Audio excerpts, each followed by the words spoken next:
Bonjour à tous, donc bienvenue à la Cité des Sciences et l'Industrie pour cette nouvelle édition donc des Game Paris Talent. Je me présente Fabrice Souris, je suis chef de projet jeux vidéo à la Cité des Sciences, travailler sur l'exposition, je vous inviterai probablement à aller jeter un œil cet après-midi. Mais ce matin, donc je vais laisser la parole à Emmanuel Forçant, directeur de Capital Games, avec qui les organisateurs de la manifestation. Je vous souhaite une très bonne journée, sachant que demain, il y a encore des choses qui se passeront. Et cet après-midi, n'oubliez pas que au niveau -1, c'est-à-dire juste en dessous, il y a des stands avec des écoles qui présentent un petit peu leur programme, mais aussi les projets de fin d'année des étudiants qui ont été réalisés pendant leur cursus.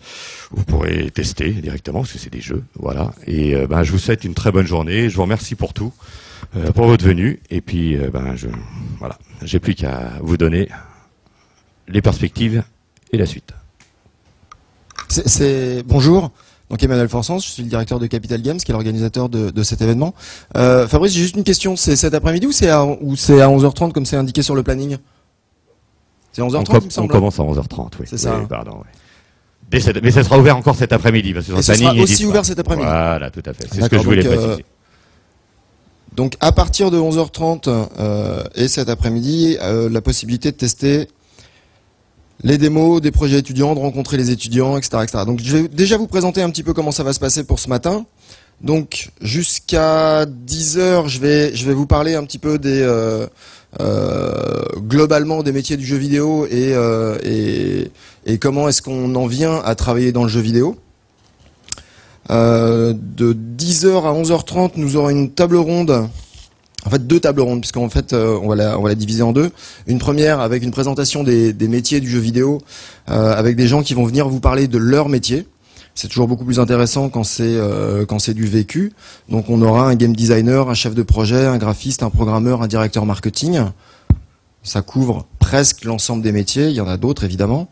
Et dans un deuxième temps, on accueillera les écoles, deux écoles, l'Engmin et Isart Digital. Donc Xavier Roussel et Stéphane Natkin, qui sont les directeurs de ces écoles, viendront vous parler un peu de leur formation, de comment est-ce qu'on intègre une école, de qu'est-ce qu'on attend des étudiants et des formations qui leur sont dispensées et des débouchés qu'on peut trouver en sortant de ces écoles.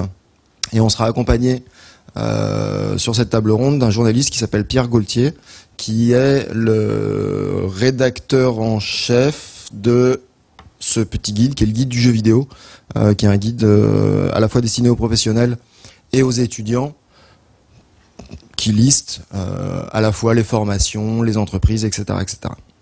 Donc, dans un premier temps, qui aujourd'hui dans cette salle s'intéresse aux jeux vidéo en tant que consommateur? Qui joue à des jeux vidéo?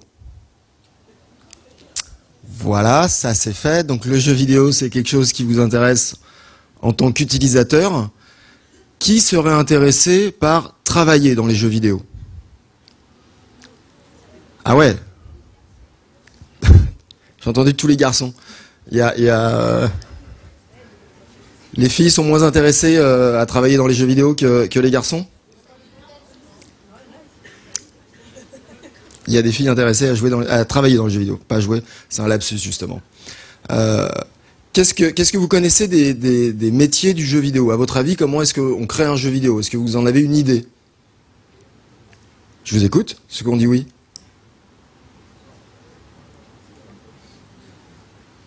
À votre avis, comment est-ce qu'on crée un jeu vidéo?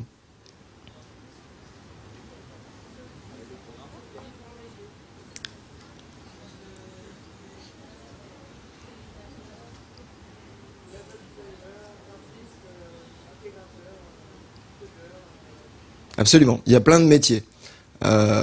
Mais avant de parler des métiers de la création, effectivement, donc il y a des programmeurs, il y a des infographistes, il y a des chefs de projet, des intégrateurs, etc., etc. Avant de parler des métiers, je vais vous parler de ce qu'on appelle la chaîne de valeur, à savoir comment se crée un jeu vidéo. Parce que, évidemment, pour créer un jeu vidéo, il faut des programmeurs, il faut des infographistes, on va y revenir.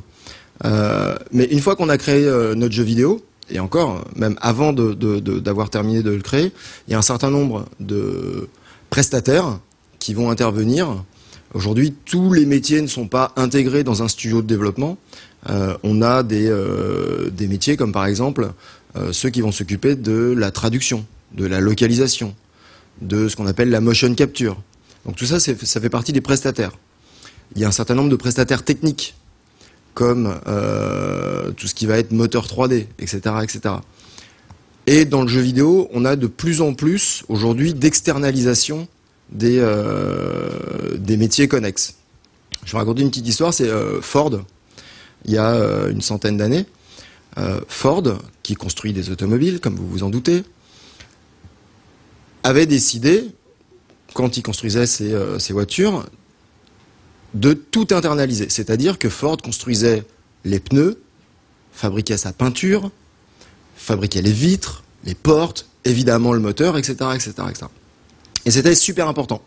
Ford avait acheté, par exemple, une plantation de caoutchouc pour fabriquer ses pneus.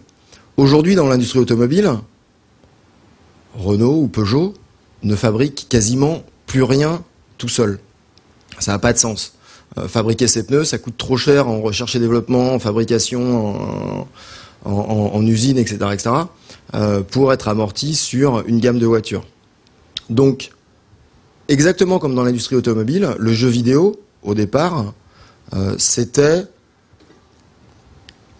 tout faire. Voilà. Un jeu vidéo, il fallait que le studio fasse absolument tout, du moteur graphique, de l'intelligence artificielle, la fabrication des graphismes, tout était fait en interne. Aujourd'hui, de plus en plus, un certain nombre de choses sont sous-traitées, et un certain nombre et de plus en plus.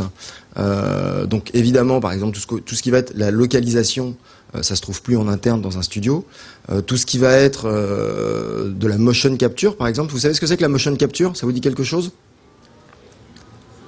Alors oui et non. Donc oui pour ceux qui savent, ok, très bien. Pour ceux qui savent pas, c'est la capture du mouvement. Vous avez sans doute déjà vu des images où on voit des acteurs qui ont plein de petites billes, Heavy Rain notamment. Mais c'est une technologie qui n'est pas utilisée que dans le jeu vidéo, c'est une technologie qui est utilisée dans l'animation, qui est utilisée dans les effets spéciaux pour le cinéma. Donc la motion capture, c'est la capture du mouvement. Donc on va capturer avec des caméras les mouvements d'acteurs et ensuite on va recoller ces mouvements sur des squelettes en 3D, temps réel, pour le jeu vidéo. Et ça va permettre de créer des animations. Donc voilà, il y a tout un tas de prestataires. Aujourd'hui, tout ce qui va être moteur 3D, par exemple, moteur d'intelligence artificielle. Il y a beaucoup d'intelligence artificielle dans les jeux vidéo. Tout ça, ce sont d'autres sociétés qui ne sont pas directement les studios de jeux vidéo qui s'en occupent. Il y a le test, il y a un certain nombre de choses. Il y a encore d'autres métiers, dire que une fois que vous avez créé votre jeu vidéo, fait travailler un certain nombre de prestataires, encore faut-il trouver un éditeur qui va s'occuper de tout ce qui va être marketing, communication. Donc, il y a plein de métiers autour du commercial, il y a des métiers de chef de produit, de marketing, de commerciaux, à différentes échelles. C'est-à-dire qu'on a évidemment ce qu'on appelle par exemple des key account managers qui vont s'occuper de produits. On a des directeurs marketing, des directeurs commerciaux, des responsables de la communication, des attachés de presse. Tous ces métiers qui ne sont pas directement liés à la création sont aussi des métiers du jeu vidéo. On demande par exemple à une ou un attaché de presse d'être passionné de jeux vidéo pour pouvoir en parler, discuter avec la presse, avec les journalistes, faire connaître le produit. Une fois qu'on a notre éditeur et que notre studio a créé un jeu, il faut distribuer le jeu vidéo. Donc on a des distributeurs.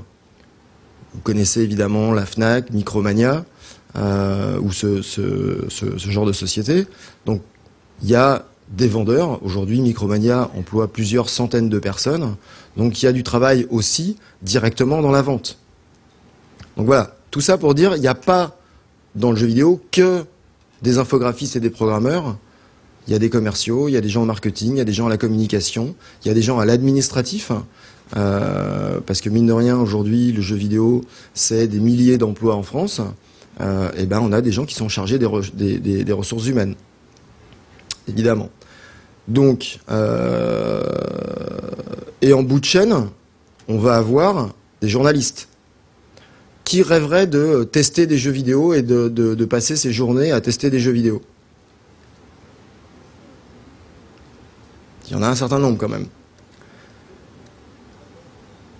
Le métier des journalistes, c'est de tester des jeux vidéo et de donner leur avis. Alors comme ça a l'air sympa, ça a l'air très simple. Vous êtes payé pour jouer à des jeux vidéo et donner votre avis en disant j'aime, j'aime pas. Voilà, ça c'est le raccourci très très rapide. Il faut savoir que pour être journaliste dans les jeux vidéo, vous n'êtes pas les seuls à avoir envie de tester des jeux vidéo toute la journée et d'aller travailler chez jeuxvideo.com. Marquez jeuxvideo.com, c'est à Aurillac, faut y aller déjà. C'est pas du tout à Paris. Mais effectivement, chez jeuxvideo.com, les gens reçoivent des jeux vidéo, les testent et donnent leur avis. Sauf que il faut savoir écrire correctement, il faut savoir faire de la rédaction, il faut savoir construire un discours argumenté, et c'est pas si facile que ça, et il y a énormément de candidats et assez peu d'élus, même s'il y a aujourd'hui un certain nombre de sites internet. Il n'y a pas que jeuxvideo.com, il y a Gamecult, jeuxvideo.fr, etc., etc., enfin tous ceux que vous connaissez déjà. Voilà, donc énormément de métiers. On va revenir un petit peu plus, parce que je pense que c'est plus cela qui vous intéresse, sur les métiers de la création. Donc effectivement, sur les métiers de la création, aujourd'hui, on a deux grandes catégories. On a les artistes et les techniciens. Ça, c'est pour simplifier au maximum. Les artistes, ce sont ceux qui vont s'occuper de l'infographie. Tout le monde sait ce que c'est que l'infographie, c'est le dessin sur ordinateur. Donc il y a les infographistes et il y a les programmeurs qui s'intéressent plutôt à l'infographie, assez peu somme toute, qui s'intéressent à la programmation. Donc vous êtes plutôt technique dans la salle. Vous êtes de quel... je vais essayer de faire de savoir un petit peu qui vous êtes, comme ça va permettre de mieux adapter la table ronde de derrière. Vous êtes plutôt lycéen, collégien? Il y a 3 pauvres lycées. D'accord. Et vous êtes plutôt collégien.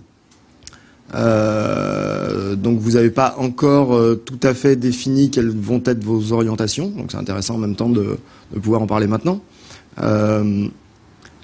Et alors c'est étonnant d'avoir autant de gens qui souhaitent faire de la programmation, parce qu'en général c'est pas le métier qui est le plus demandé. Alors qui souhaitait faire de la programmation? Je vais embêter le cadreur. Qu'est-ce qui vous intéresse enfin, pourquoi la programmation? Parce que je sais pas dessiner, c'est pas une bonne... parce que je sais pas quoi faire d'autre, parce que je sais pas, etc., etc. Si on commence par la négative, en donnant ce genre de réponse, c'est plutôt mal parti. Mais pourquoi pas? C'est une réponse en tout cas. Donc, parce que c'est la conception. Ok, on va y revenir. C'est une fausse idée. Mais c'est intéressant d'avoir votre point de vue. Ouais? Je t'entends pas. Pour créer votre propre monde. D'accord. Un autre sur le... Ouais, ça veut pas dire grand-chose pour manipuler le code. Quoi particulièrement? D'accord, pour le côté création. Ok. Ceux qui viennent d'arriver, vous pouvez vous installer plus bas, il y a de la place aussi. Hein? Vous vouliez pas déranger, c'est gentil. Bonjour. Allez-y, installez-vous.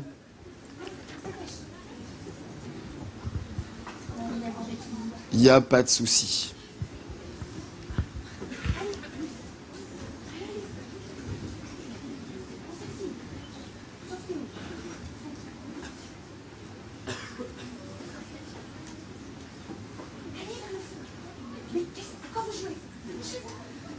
Allez. Ça y est. Allez. Donc, ce qui est intéressant de voir par rapport à vos réponses, donc pour ceux qui souhaitent être programmeurs plutôt que graphistes, c'est que ce qui vous intéresse, c'est la création et la conception. Je voudrais pas vous décevoir, mais globalement, les programmeurs ne conçoivent pas. Ceux qui conçoivent, ce sont les game designers et ensuite les level designers. Le game designer, c'est en gros le scénariste. C'est celui qui va concevoir l'univers du jeu, qui va définir les règles principales de jeu. Par exemple, c'est un jeu d'aventure. Ce sera dans un univers médiéval. Et on ira. L'objectif, c'est de trouver un trésor. Et pour trouver ce trésor, on va faire des quêtes et on va affronter des monstres. Je caricature, mais voilà, c'est un concept de jeu. Ou c'est un jeu de voiture et l'objectif, c'est de faire des tours de circuit le plus vite possible en dégommant le maximum d'ennemis sur la piste. Par exemple. 9 fois sur 10, le game designer, c'est le patron du studio. Pourquoi il a créé un studio? Parce que justement, il avait envie de faire les jeux dont il rêvait, parce que c'est un auteur, c'est un concepteur. Donc 9 fois sur 10, le game designer, celui qui va créer les jeux dans la société, c'est le patron du studio. Je ne sais plus qui parlait de Heavy Rain tout à l'heure à propos de la motion capture. David Cage a créé Quantic Dream parce qu'il voulait faire ce type de jeu. Il a ensuite constitué une équipe. Donc ce type de jeu, tout le monde connaît Heavy Rain ou Beyond Two Souls qui vient de sortir. Vous en avez entendu parler. C'est un jeu d'aventure sur PlayStation 3 qui est très cinématographique. Dans le dernier Beyond Two Souls, il a fait appel à des acteurs américains, donc beaucoup de motion capture, beaucoup de scénarios et c'est une production qui ressemble plus ou moins à une production cinématographique. Voilà, David Cage, c'est le patron de Quantic Dream. Il a créé Quantic Dream parce que avant il travaillait en tant que musicien et en tant que concepteur pour d'autres studios. Il était entre guillemets frustré de ne pas pouvoir faire les jeux dont il rêvait. Il a créé un studio pour le faire. Ensuite, il a constitué une équipe avec des programmeurs, des infographistes, des level designers, y compris certains game designers, mais l'idée originale, c'est la sienne. Ceux à qui on va confier ensuite, effectivement, une partie de la création, de la créativité, ça va être les level designers. Donc les level designers, par rapport aux game designers, ce sont ceux qui vont concevoir les niveaux. Par définition, level, niveau. Donc qui vont prendre les règles du jeu, définies par le game designer, et qui vont ensuite essayer de créer des niveaux. C'est le game designer qui définit le nombre de niveaux qu'il doit y avoir. Donc de créer des niveaux et de faire en sorte que le jeu soit le plus intéressant possible, le plus difficile possible sans être trop difficile. Parce qu'un jeu qui est trop difficile, c'est pas intéressant. Un jeu qui est trop facile, c'est pas intéressant. Donc tout le travail du level design, c'est justement ce qu'on appelle les réglages, et de faire en sorte que les niveaux de jeu soient le plus adaptés possible. Ensuite, on fait appel à des programmeurs et à des infographistes. Une fois qu'on a justement tout notre scénario, on va demander dans un premier temps aux infographistes, donc on va avoir un directeur artistique. Ce directeur artistique va avoir pour mission de définir l'univers artistique, donc visuel. Est-ce que c'est un style cartoon? Est-ce que c'est un style hyper réaliste? Ça, a priori, c'est aussi le game designer qui définit quel style on doit avoir. Et le directeur artistique va faire des propositions, va définir ce qu'on appelle une bible graphique, et ensuite va faire travailler les graphistes sur la production des personnages, des décors, des animations, etc., etc. Ce qu'il faut savoir, c'est que plus on avance dans le temps, il y a 20 ans c'était assez différent, il y a 10 ans c'était encore différent, aujourd'hui sur l'infographie, On a, par exemple, des gens qui sont spécialisés dans la modélisation 3D. On a des gens qui sont spécialisés dans la 2D, c'est-à-dire qu'ils vont faire plutôt du décor. En 2D, c'est du matte painting, c'est-à-dire que les décors qu'on voit dans le fond. On a des gens qui vont être spécialisés dans ce qu'on appelle le mapping, c'est-à-dire les textures qu'on va appliquer sur les personnages pour que ces personnages aient à la fois des couleurs, de la matière, des reliefs, etc., etc. On a d'autres graphistes qui sont spécialisés dans l'animation, qui ne font que travailler sur l'animation des personnages. On a, et je le vois de plus en plus, dans les offres d'emploi notamment, une hyper spécialisation, c'est-à-dire qu'on a même des graphistes qui sont spécialisés dans la modélisation 3D d'animaux, d'autres dans la modélisation 3D de véhicules. Donc c'est extrêmement pointu, et de plus en plus, on demande aux infographistes d'être des spécialistes dans un domaine très particulier, très pointu. Donc l'animation, la modélisation, le décor, etc., etc. Pour la programmation, c'est un petit peu la même chose. Pour la programmation, aujourd'hui, il n'y a plus de jeux, de moins en moins. En tout cas, les jeux que vous avez en tête font appel à 10, 15, 20, 50 programmeurs. Donc, évidemment, là encore, on a des programmeurs hyper spécialisés. On a des programmeurs spécialisés en intelligence artificielle. Vous voyez ce que c'est que l'intelligence artificielle ? C'est quand l'ordinateur va calculer tout seul le comportement des, ce qu'on appelle les PNJ, les personnages non joueurs. Ou le déplacement d'un véhicule, ou ce que doit faire un monstre qui doit vous attaquer, etc., etc. Donc tout ça, c'est de l'intelligence artificielle. Parce que ça peut paraître simple quand on joue, mais ne serait-ce qu'avoir un personnage qui se déplace correctement, alors que c'est pas vous qui le pilotez, c'est l'ordinateur qui le pilote, c'est ce qu'on appelle du pathfinding, c'est-à-dire trouver son chemin, littéralement. Il y a beaucoup d'anglicisme dans le jeu vidéo. J'en profite, je fais une aparté, j'en profite. Si vous voulez travailler dans le jeu vidéo, commencez aussi par travailler l'anglais, puisqu'il y a plein de collégiens dès le collège. Vous regarderez sur les offres d'emploi du secteur du jeu vidéo. Je vous donnerai l'adresse du site sur lequel il y a toutes les offres d'emploi. Systématiquement, c'est indiqué au moins anglais technique, si ce n'est anglais courant. Parce que, de plus en plus, vous allez travailler avec des sociétés étrangères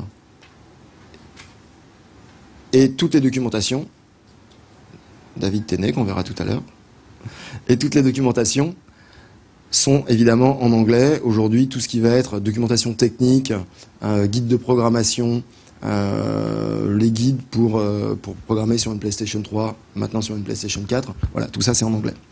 Donc si vous ne parlez pas anglais, vous pouvez déjà oublier de travailler dans les jeux vidéo, ce ne sera pas possible. Puisque en plus vous allez travailler avec d'autres sociétés qui sont en Allemagne, qui sont en Angleterre, qui sont aux États-Unis, qui sont au Japon, et la langue de travail, c'est l'anglais. Pour la programmation, donc, je reviens à mes programmeurs. Voilà, hyper spécialisés. On a des programmeurs qui sont spécialisés dans tout ce qui va être 3D.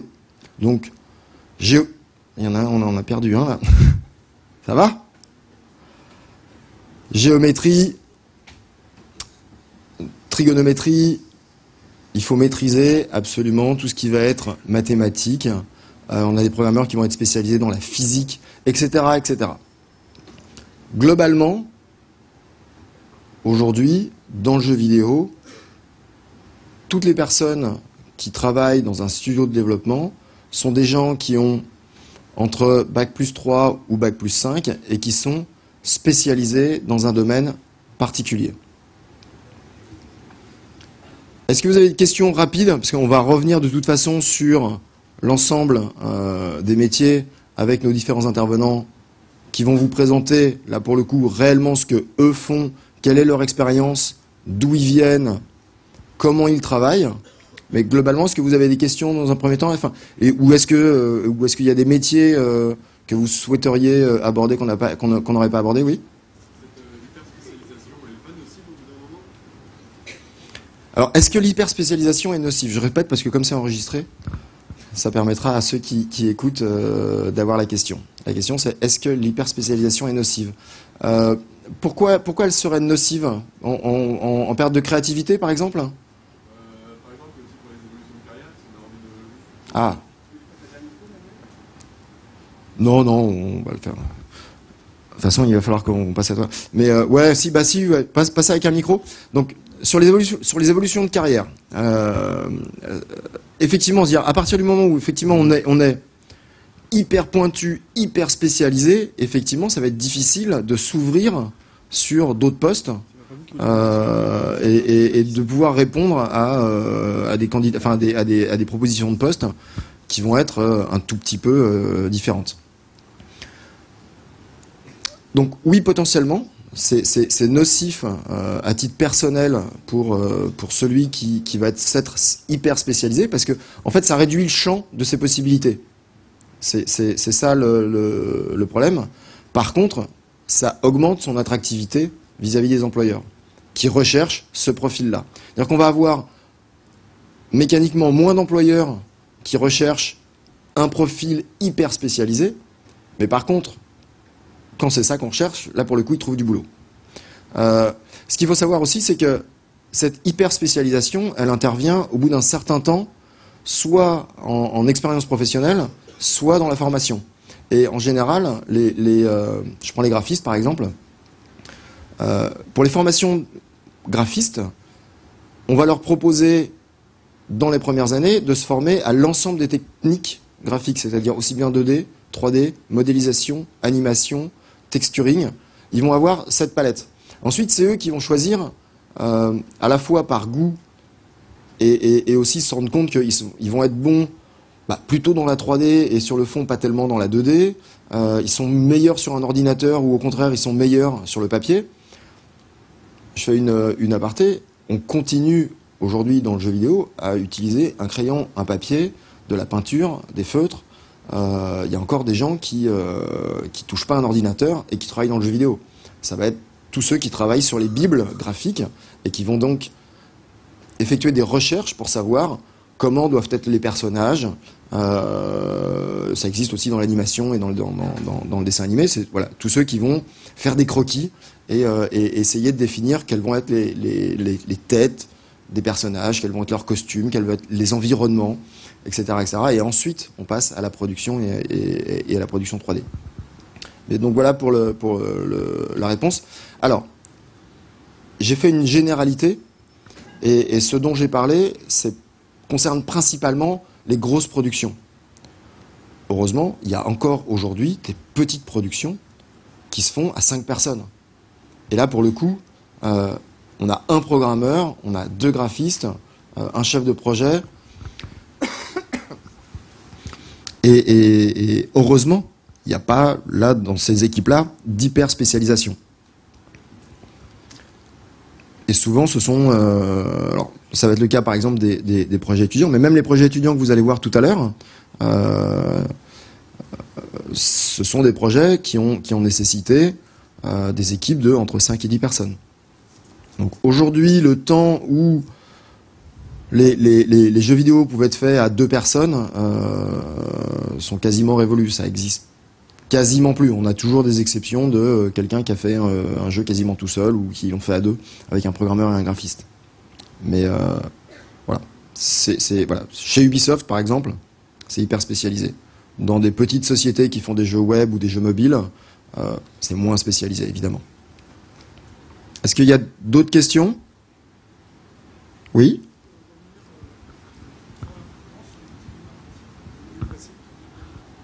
On va vous repasser le micro, comme ça vous allez pouvoir reposer votre question, je vais pouvoir l'entendre, et les gens qui assistent en live vont pouvoir aussi vous entendre. Alors c'est juste pour revenir lors de la conférence sur les métiers du marketing, et notamment sur celui de chef de produit. D'accord, ça ce sera tout à l'heure. Tout à l'heure on va accueillir, je crois que c'est Francis Ingrand. Oui, c'est ça, Francis Ingrand, qui est directeur marketing, et donc qui pourra vous parler plus en détail justement des métiers du marketing, et globalement des métiers de la communication aussi. On y reviendra tout de suite après. David Téné, Si tu veux présenter... Il y a une autre question là? Oui, il y a une autre question. Ah, pardon. David vient de partir. On n'a pas vu le point de la rémunération. C'est important la rémunération. À un moment donné, est-ce qu'on rentre dans les jeux vidéo pour gagner sa vie ou parce qu'on est passionné? Alors certes, il faut qu'on soit passionné, mais est-ce que demain, quelqu'un qui se lance dans cette aventure est capable de bien gagner sa vie? Et après, est-ce qu'il est capable aussi de rebondir et faire autre chose? Intéressante question. Essentiel aussi. Non, parce qu'elle a deux aspects. C'est ça que je trouve intéressant, c'est que il y a le fait de rentrer dans les jeux vidéo parce qu'on est passionné, etc., etc. Et la question, c'est est-ce qu'on va bien gagner sa vie et ensuite, potentiellement, qu'est-ce qu'on va devenir? C'est ça que j'ai trouvé intéressant. Quand on rentre dans les jeux vidéo, non, on gagne pas bien sa vie. C'est moins bien payé que plein d'autres métiers. Simplement parce qu'aujourd'hui, il y a un énorme décalage entre l'offre et la demande. C'est-à-dire qu'il y a énormément de gens qui veulent travailler dans le jeu vidéo. Et pour faire simple, comme les employeurs ont le choix, même parmi des gens qui sont hyper diplômés, et qu'il n'y a pas du travail pour tout le monde, donc les salaires sont plutôt bas, à l'embauche.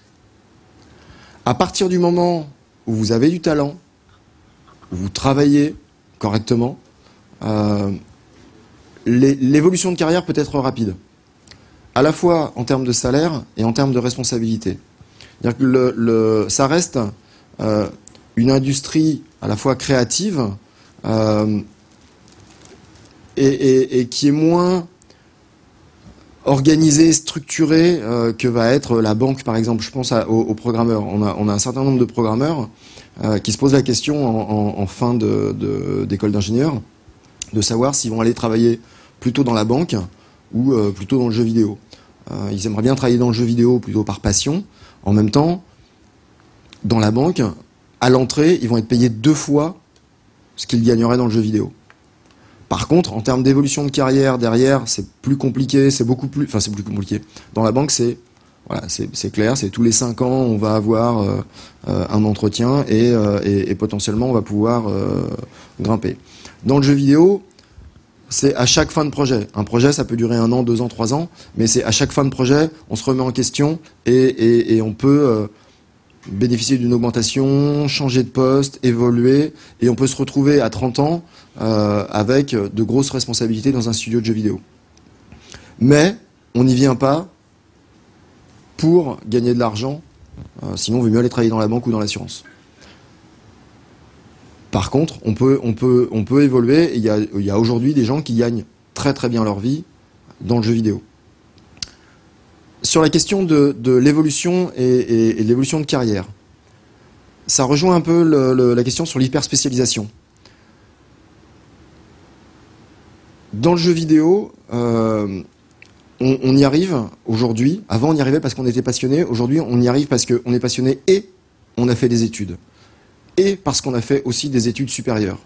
L'avantage de ces études supérieures, c'est qu'elles vous ont donné, dans le premier cycle, une formation et un background généraliste.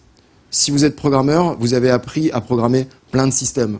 Si vous êtes infographiste, vous avez appris à dessiner sur papier, sur ordinateur, en 2D, en 3D, à animer, etc., etc. Si vous avez travaillé si vous avez fait des études dans le marketing et dans la communication, pareil, on vous a appris plein de choses. En plus, à ma connaissance, il n'y a pas de formation spécialisée marketing, communication ou commerciale dans le jeu vidéo. Donc vous venez d'une formation plus généraliste. Et aujourd'hui, ce savoir-faire jeu vidéo intéresse plein d'industries. Donc lorsque vous venez du jeu vidéo et que vous avez travaillé en tant qu'infographiste, en tant qu'attaché de presse, en tant que programmeur, en tant que chef de projet, ce savoir-faire jeu vidéo, cette expérience que vous pouvez avoir acquise dans votre parcours professionnel, intéresse plein de sociétés et plein de secteurs d'activité différents. Donc, de toute façon, c'est très intéressant et ça se monnaie très bien, ce background jeu vidéo. J'ai répondu à votre question ? Une dernière question.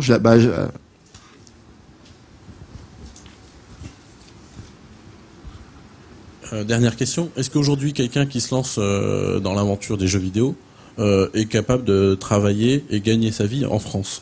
Ou il sera amené plutôt à se déplacer et aller peut-être aux États-Unis ou dans un autre pays où l'évolution où le travail est plus intéressant? Puisque en France, en dehors Vous êtes dur sur le travail est plus intéressant. Je dirais pas plus intéressant, mais il y a plus de boîtes qui développent. Ici en France, on a un petit champion qui est Ubisoft, mais en dehors de ce petit champion, les grosses boîtes de jeux vidéo se trouvent plutôt à l'étranger. Alors, les grosses boîtes de jeux vidéo se trouvent globalement partout dans le monde. Suivant l'endroit où on se place, on se dit ah bah c'est plus intéressant de l'autre côté de l'Atlantique, de l'autre côté de la frontière, et plein de gens nous envient notre champion Ubisoft et se disent qu'en France c'est cool parce qu'il y a Ubisoft. En même temps, Ubisoft est aussi au Canada, Ubisoft est aussi en Chine, Ubisoft est aussi un peu partout dans le monde. Mais la maison mère est à Montreuil. Il n'y a pas que Ubisoft. En France, il y a des grosses sociétés. Alors il y a des gros studios comme Quantic Dream. Quantic Dream, c'est plus de 100 personnes qui travaillent sur un même jeu. Ankama, qui est basé à Lille, c'est plus de 400 personnes. Eugène System à Paris, c'est quasiment une centaine de personnes. Il y a un certain nombre de sociétés. Il y en a 500 en France, pour être exact. Alors il n'y a pas 500 studios, il y a environ 200 studios. Il y a des éditeurs, des distributeurs, de la presse, des prestataires. Mais plein de gens vont aller travailler chez un éditeur ou chez un prestataire et pas directement dans un studio. Donc voilà, globalement 500 sociétés. Ça permet de travailler. C'est un écosystème. Ça ne veut pas dire que, en sortant de l'école, vous allez trouver tout de suite une place en France. Ou même si vous trouvez tout de suite une place en France, ça ne veut pas dire que 5 ans après, vous allez, parce que vous avez décidé de changer de société, vous allez continuer en France. Donc oui, il faut être prêt à bouger. C'est pas une nécessité d'être mobile internationalement. Il y a du travail en France, mais comme je le disais tout à l'heure, il n'y en a pas pour tout le monde. Aujourd'hui, il y a des milliers, voire des dizaines de milliers de personnes qui souhaitent travailler dans le jeu vidéo. Et on estime qu'il y a environ 12 000 emplois en France aujourd'hui. Donc même s'il y a une partie de cet emploi qui se renouvelle, même s'il y a de la création d'emplois, il y a aussi de la destruction d'emplois. Il y a un certain nombre de sociétés qui, la crise faisant, n'ont pas forcément résisté. Il y a aussi beaucoup de création d'entreprises. Donc voilà, il y a un terreau en France qui existe, qui emploie, qui recrute. Sur le site de la FJV, qui est l'Agence française pour le jeu vidéo, vous avez toutes les offres d'emploi du secteur. Aujourd'hui, il y a 150 offres d'emploi qui cherchent preneurs et une centaine d'offres de stage. Voilà, il y a un peu d'offres d'emploi, mais il n'y en a pas pour tout le monde. Donc oui, il faut être mobile. Oui, il faut envisager demain d'aller bosser au Canada, aux États-Unis, au Japon, en Espagne, en Allemagne. Voilà. Donc c'est plutôt un conseil à donner que de penser international plutôt que de penser local. Oui.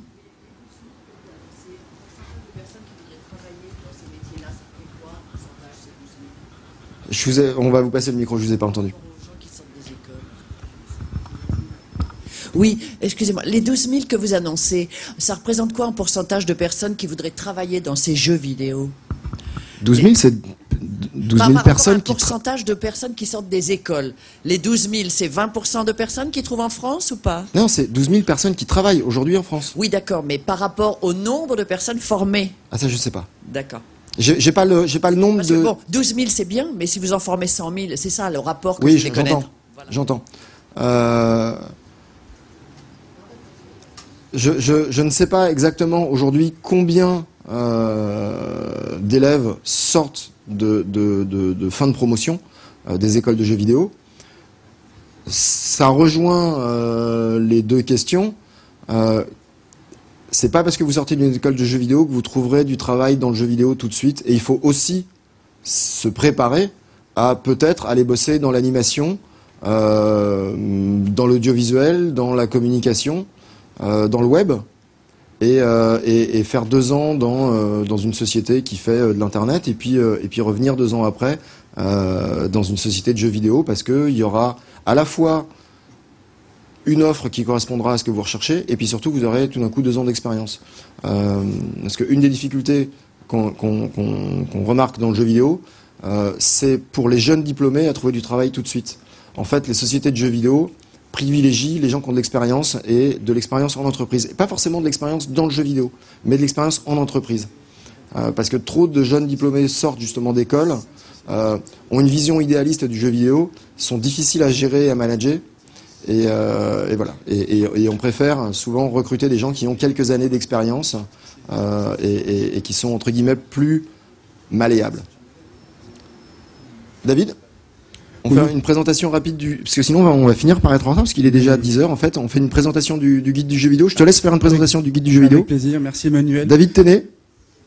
Bonjour à tous. Je suis David Téné, je suis éditeur du guide du jeu vidéo dont vous a parlé Emmanuel. Et donc en fait, qu'est-ce que c'est que le guide du jeu vidéo? C'est un ouvrage qui s'adresse aux professionnels, mais aux futurs professionnels que vous êtes peut-être, à savoir les lycéens, les étudiants qui sont amenés à rechercher une formation jeu vidéo, plus tard un stage, un premier emploi. Et donc ce guide recense toutes les formations, toutes les entreprises en France, avec les coordonnées et bien sûr pour les formations, les coûts de formation, le niveau d'entrée, les adresses. Parfois on cherche une formation en fonction du métier qu'on veut faire, mais aussi de l'endroit géographique où se trouve la formation. Et donc c'est un ouvrage qui est sorti fin novembre et qui est disponible sur toutes les grandes librairies en ligne, sur le site guidedujeuvideo.com et à partir de la fin de matinée aujourd'hui, c'est une exclue dans les librairies de la Cité des Sciences, donc normalement au rez-de-chaussée et à la librairie de l'Expo Jeux Vidéo à partir d'aujourd'hui. Donc je vous invite à le consulter, à le regarder, à le commander, à le faire circuler, à le faire savoir à vos professeurs, à toute personne qui s'intéresse de près ou de loin à ce marché. Et puis si vous avez des questions par rapport à l'industrie en général, il y a bien sûr Emmanuel qui peut vous y répondre, moi-même. Et à l'issue de cette table ronde, vous allez avoir également la possibilité de poser des questions. Il y aura le responsable de la rédaction qui sera à la table ronde, qui est là pour avoir un avis plus général sur les métiers et les formations. Et avant de vous quitter, je voulais vous dire alors il y a aussi une partie importante, article sur le marché du jeu. C'est-à-dire qu'il faut aussi savoir quel métier on veut faire. C'est pas uniquement travailler dans le jeu vidéo. Et il y a toute une partie consacrée à ça dans ce guide. Avant de se quitter, je vous propose de regarder en exclusivité un petit spot de 15 secondes qui n'est pas encore complètement terminé et qui... Oui, je l'ai mis là-haut parce que pour le son et qui en fait sera diffusé sur Game One et No Life au mois de décembre ou au mois de janvier et qui annonce la sortie du guide et qui, pour les initiés, ceux qui suivent les émissions de jeux vidéo reconnaîtront peut-être la voix de Bertrand Hamar qui a eu l'honneur, qui nous a fait l'honneur de faire la voix de ce spot. Merci et à tout à l'heure. Vous êtes lycéen, étudiant, professionnel? Vous cherchez une formation, un stage, un job ou un premier emploi? Suivez le guide du jeu vidéo. Analyse, tendance, jeu de l'année, métier, annuaire des entreprises, écoles et universités, clair, accessible et pratique. Le guide du jeu vidéo, en vente sur internet et sur guidedujeuvideo.com. Ça c'est de la promo. Hein.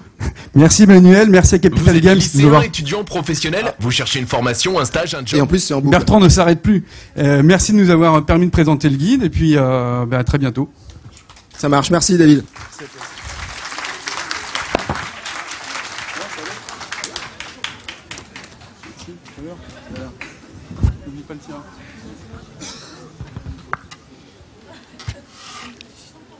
Allez, on va passer à la deuxième partie de cette matinée. On passera ensuite à la troisième partie à 11h30 qui sera plus interactive puisque vous aurez la possibilité de tester les jeux des étudiants, de rencontrer les étudiants, de leur poser toutes vos questions. Et je suis sûr qu'ils vous y répondront le plus honnêtement possible et avec le plus de transparence possible. Donc ce sera intéressant. Dans un premier temps, donc on va accueillir une première partie de la table ronde. Donc, en fait, la prochaine table ronde va être découpée en 2 parties. Installez-vous tous, les nouveaux arrivants. Donc la prochaine table ronde, qui est une table ronde de présentation des métiers, va être découpée en 2 parties. Une première partie pendant laquelle on va accueillir des professionnels qui vont vous parler de leur expérience Donc 5 professionnels qui sont game designers, chefs de projet, graphistes, programmeurs et directeurs marketing. Et dans une deuxième partie, on va accueillir 2 écoles et un journaliste pour vous parler plutôt du côté formation qui amène justement à ces différents métiers. Donc je vais demander à Simon Habitant, Pascaline Lavedrine, Arnaud Mobillon, Adrieux Huffert et Francis Ingrand de nous rejoindre là-bas. Et je vous rejoins aussi tout de suite. Salut Francis.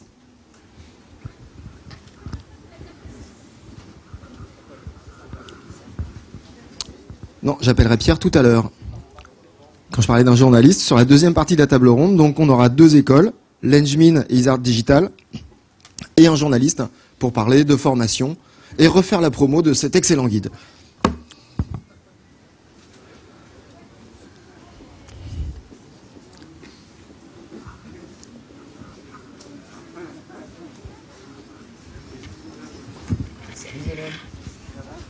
Ça va et toi? Ouais. Tout à l'heure. En fait, j'ai divisé en 2 parties de la table ronde. Ouais. Donc, je fais une première partie avec les professionnels. Et une deuxième partie plutôt côté formation.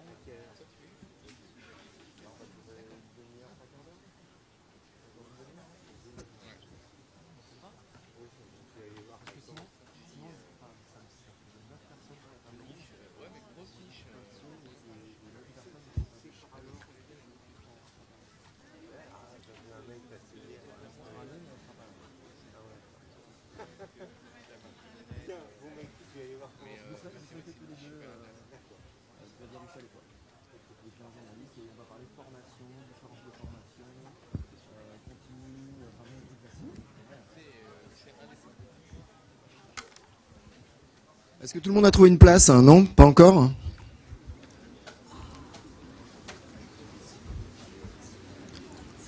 Et puis là, il manque des intervenants, non?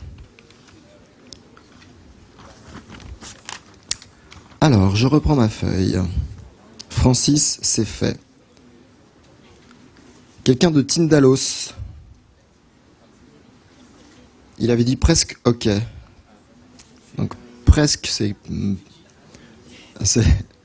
Je sais pas, c'est marqué Adrieux Huffert. Ufferté. Programmeur de Tindalos. Voxler.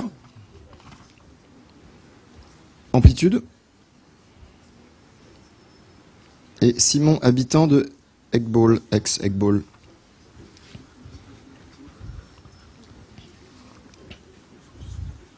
Ouais, je vais me mettre dans la lumière, c'est promis. Bah, en même temps, si comme ça, j'aurai une place. Hein. Voilà, t'as une place.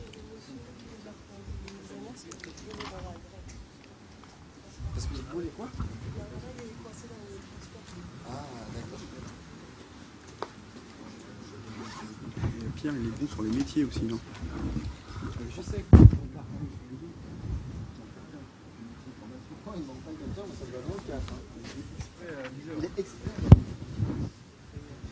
Salut Pierre. Ouais, parce qu'en fait, il savait pas que c'était plus tard, donc il est venu à 10h moins le quart.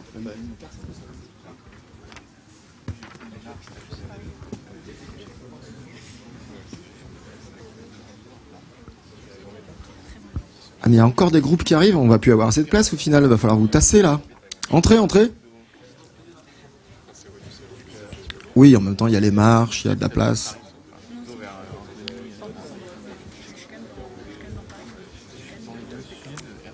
J'embête les caméramans.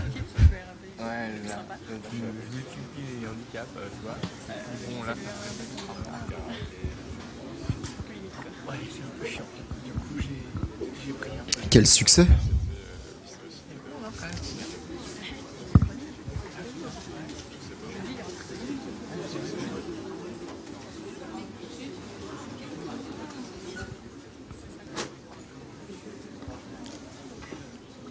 Installez-vous, répartissez-vous, il reste des places un petit peu partout quand même en fait, un petit peu dans les centres dérangés.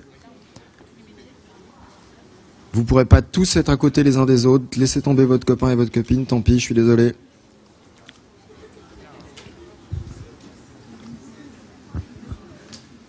Allez.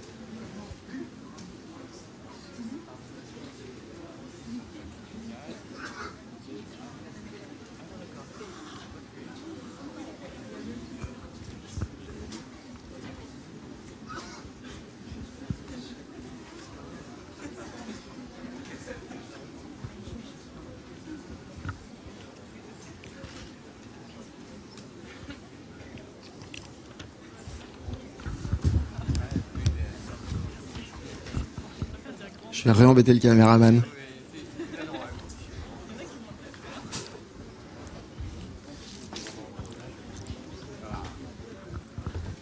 Est-ce que si je reste comme ça debout, ça te va? C'est bon là? Pour une fois, j'ai pas d'oreillette, donc on peut pas m'embêter. Allez, je vous laisse vous présenter. Vous avez 2 micros. On va faire un petit tour de table rapide. Par qui fait quoi? Bonjour, je m'appelle Dimitri. J'ai fait l'Engmin et je suis level designer pour Neko Entertainment sur les Mystérieuses Cités d'Or. D'accord, Neko qui est un studio parisien. Qui est un studio qui est basé à Gambetta. D'accord. Parisien. Donc. Et qui travaille donc sur un jeu qui s'appelle Les Mystérieuses Cités d'Or, qui est sorti il y a 2 semaines. Que j'ai testé, qui faisait partie. Ouais, battu par Dishonored de rien. Bonjour, je m'appelle Arnaud, moi je suis graphiste chez Voxler sur des jeux comme Let's Sing and Dance ou des petits karaokés comme Let's Sing. Voilà, et... Graphiste. Graphiste. Bonjour, Francis. Moi je dirige une société qui s'appelle Plugin Digital, qui est spécialisée dans tout ce qui est marketing et distribution de jeux vidéo. Et précédemment, tu travaillais dans la distribution digitale déjà? Précédemment, je travaillais dans la distribution e-commerce chez alapage.com et digital chez Nextway. Donc effectivement. Donc une bonne expérience marketing, de la distribution, des tout produits. Ce qui est monétisation, distribution, marketing, etc. Ouais. On essaye. En tout cas. C'est vrai qu'on n'a pas parlé aussi des nouveaux types de jeux, des nouvelles problématiques, du free-to-play, de la monétisation, du game design lié à la monétisation. Oui, tout ce qui est self-publishing, etc. Ouais. Je t'ai entendu parler des gros jeux, etc. Mais il y a effectivement tout un mouvement lié aux jeux indés, au self-publishing, etc. qui a un mais on pourra l'évoquer. C'est vrai que la première partie, c'était plutôt histoire de faire alors non pas des généralités, mais de répondre un peu à des questions que tout le monde pouvait se poser. Et en général, quand on parle de jeux vidéo, tout de suite, on imagine PlayStation 3, Xbox, etc., etc. Mais il y a d'autres types de jeux vidéo, il y a d'autres voies. Ok, donc bonjour, moi c'est Pascaline, je suis chef de projet adjointe chez Amplitude Studios, qui est un studio parisien également, et je travaille actuellement sur la licence Endless, et particulièrement sur le jeu Endless Legend, qui est un jeu de stratégie, puisque la boîte est orientée en jeu de stratégie. Quelle plateforme? PC, principalement PC et Mac. Ça sort bientôt? L'alpha, la release alpha va sortir dans quelques temps. D'accord. Ça parle à tout le monde, les releases alpha? Ouais, il y a un vocabulaire quand même très très particulier dans le jeu vidéo. Il y a un vocabulaire très particulier d'ailleurs. Et release alpha, oui, c'est ce que je disais. Hein. L'anglais, si vous parlez pas anglais, c'est mort. C'est ça. Donc le côté international, il faut pas nécessairement partir du principe qu'on va s'expatrier, mais par contre l'anglais, c'est une base. Il faut être bon. Ça marche. Donc un game designer, un infographiste, un marketing et un chef de projet. Et on a un programmeur? Salut. Attends, je vais le relaisser à moi. Bonjour, désolé d'être en retard. Je m'appelle Adrien Huffert, je suis programmeur à Tindalos Interactive. Et voilà, on m'a demandé de venir aujourd'hui. On m'a demandé, je suis venu, c'est sympa. Merci. Et en courant, visiblement. Oui, un petit peu. Alors, je vais essayer de trouver une place, parce qu'en fait, vous êtes donc maintenant nombreux. Si je me mets là, ça va? Je suis bien là? Ah, on enlève le café. On n'aura plus droit ni au café, ni au petit gâteau. Allez, c'est parti. Donc, Tindalos, vas-y. Je suis désolé parce que je tourne le dos au public, mais j'essaye de trouver une place, ce qui n'est pas évident. Notre espace est plutôt restreint. Non, j'ai pas le droit d'aller là. Il y a les projections, tout ça. J'ai fait des études en game design pendant 3 ans dans une école qui s'appelle l'ICANN. J'ai le droit maintenant C'est l'institution de création et d'animation numérique. Alors à la base, ma formation était en game design, c'est-à-dire que j'avais aucune notion de programmation. On m'a demandé d'en faire un petit peu, ça m'a plu, surtout que ça m'a rappelé des souvenirs de ce que je faisais quand j'étais enfant sur calculatrice. Et donc du coup, je me suis formé en autodidacte pendant à peu près 1 an à la programmation. J'ai pris un gros livre pour les nuls pour le C# et j'ai tout lu. Finalement, j'ai pu postuler à différents postes en montrant les maquettes des projets que j'avais faits et ça s'est avéré bien meilleur que n'importe quel diplôme puisque on m'a ouvert des portes. Donc effectivement, au début, c'est pas facile, hein, la paye est pas terrible, les horaires sont vraiment énormes. Mais quand on fait ça par passion, et en tout cas c'est mon cas, c'est pas du tout un problème. Et j'étais très heureux de pouvoir travailler dans ce domaine. Donc voilà, j'ai continué. Tindalos, aujourd'hui, ça travaille sur quoi? Vous travaillez sur quoi? Alors aujourd'hui, on travaille sur un jeu de stratégie qui s'appelle Ethereum et qui devrait sortir au milieu de l'année prochaine. Quelle plateforme? Pour PC. Pour PC. Très bien. Donc un contre-exemple. Ne faites pas d'études. Achetez des bouquins. Non mais les études c'est très bien, mais la passion et les livres c'est ce qu'il y a de mieux. Ça se discute. On verra. Parce que par rapport au nombre d'élus, le nombre d'autodidactes et qui cherchent du boulot aujourd'hui, et le nombre de personnes qui sortent d'une école d'ingénieur, je suis pas sûr que de dire allez-y, plantez vos études, lisez des bouquins derrière, ce soit la bonne formule. J'ai fini mes études quand même avant de commencer à essayer de faire autre chose pour ne serait-ce qu'avoir un diplôme, même si aujourd'hui il est dans un autre domaine, donc il me sert pas à grand chose. D'accord. Ah oui, t'as un diplôme en quoi? En game design, du coup. Ah oui, d'accord, oui, c'est vrai. Game design, justement, alors. Qu'est-ce que c'est qu'un game designer? Ça fait quoi un game designer? Un game designer, de manière assez schématique, c'est une personne qui va être assez centrale dans la création d'un jeu. Il va être là pour rédiger les règles du jeu. Ensuite, le game designer, je pense qu'on peut le séparer en plusieurs catégories. Il y a le game designer pur qui écrit les règles. On peut aussi le séparer avec le narrative designer qui pourrait s'occuper lui du scénario du jeu, ou le level designer qui lui va s'occuper à créer le jeu, à créer les levels à partir des règles rédigées par le game designer. Qu'est-ce qu'il faut, c'est quoi les qualités pour être un bon game designer? Avoir beaucoup joué, ça c'est un prérequis bien sûr, mais je pense que c'est beaucoup plus que ça. Il faut y parler d'être autodidacte.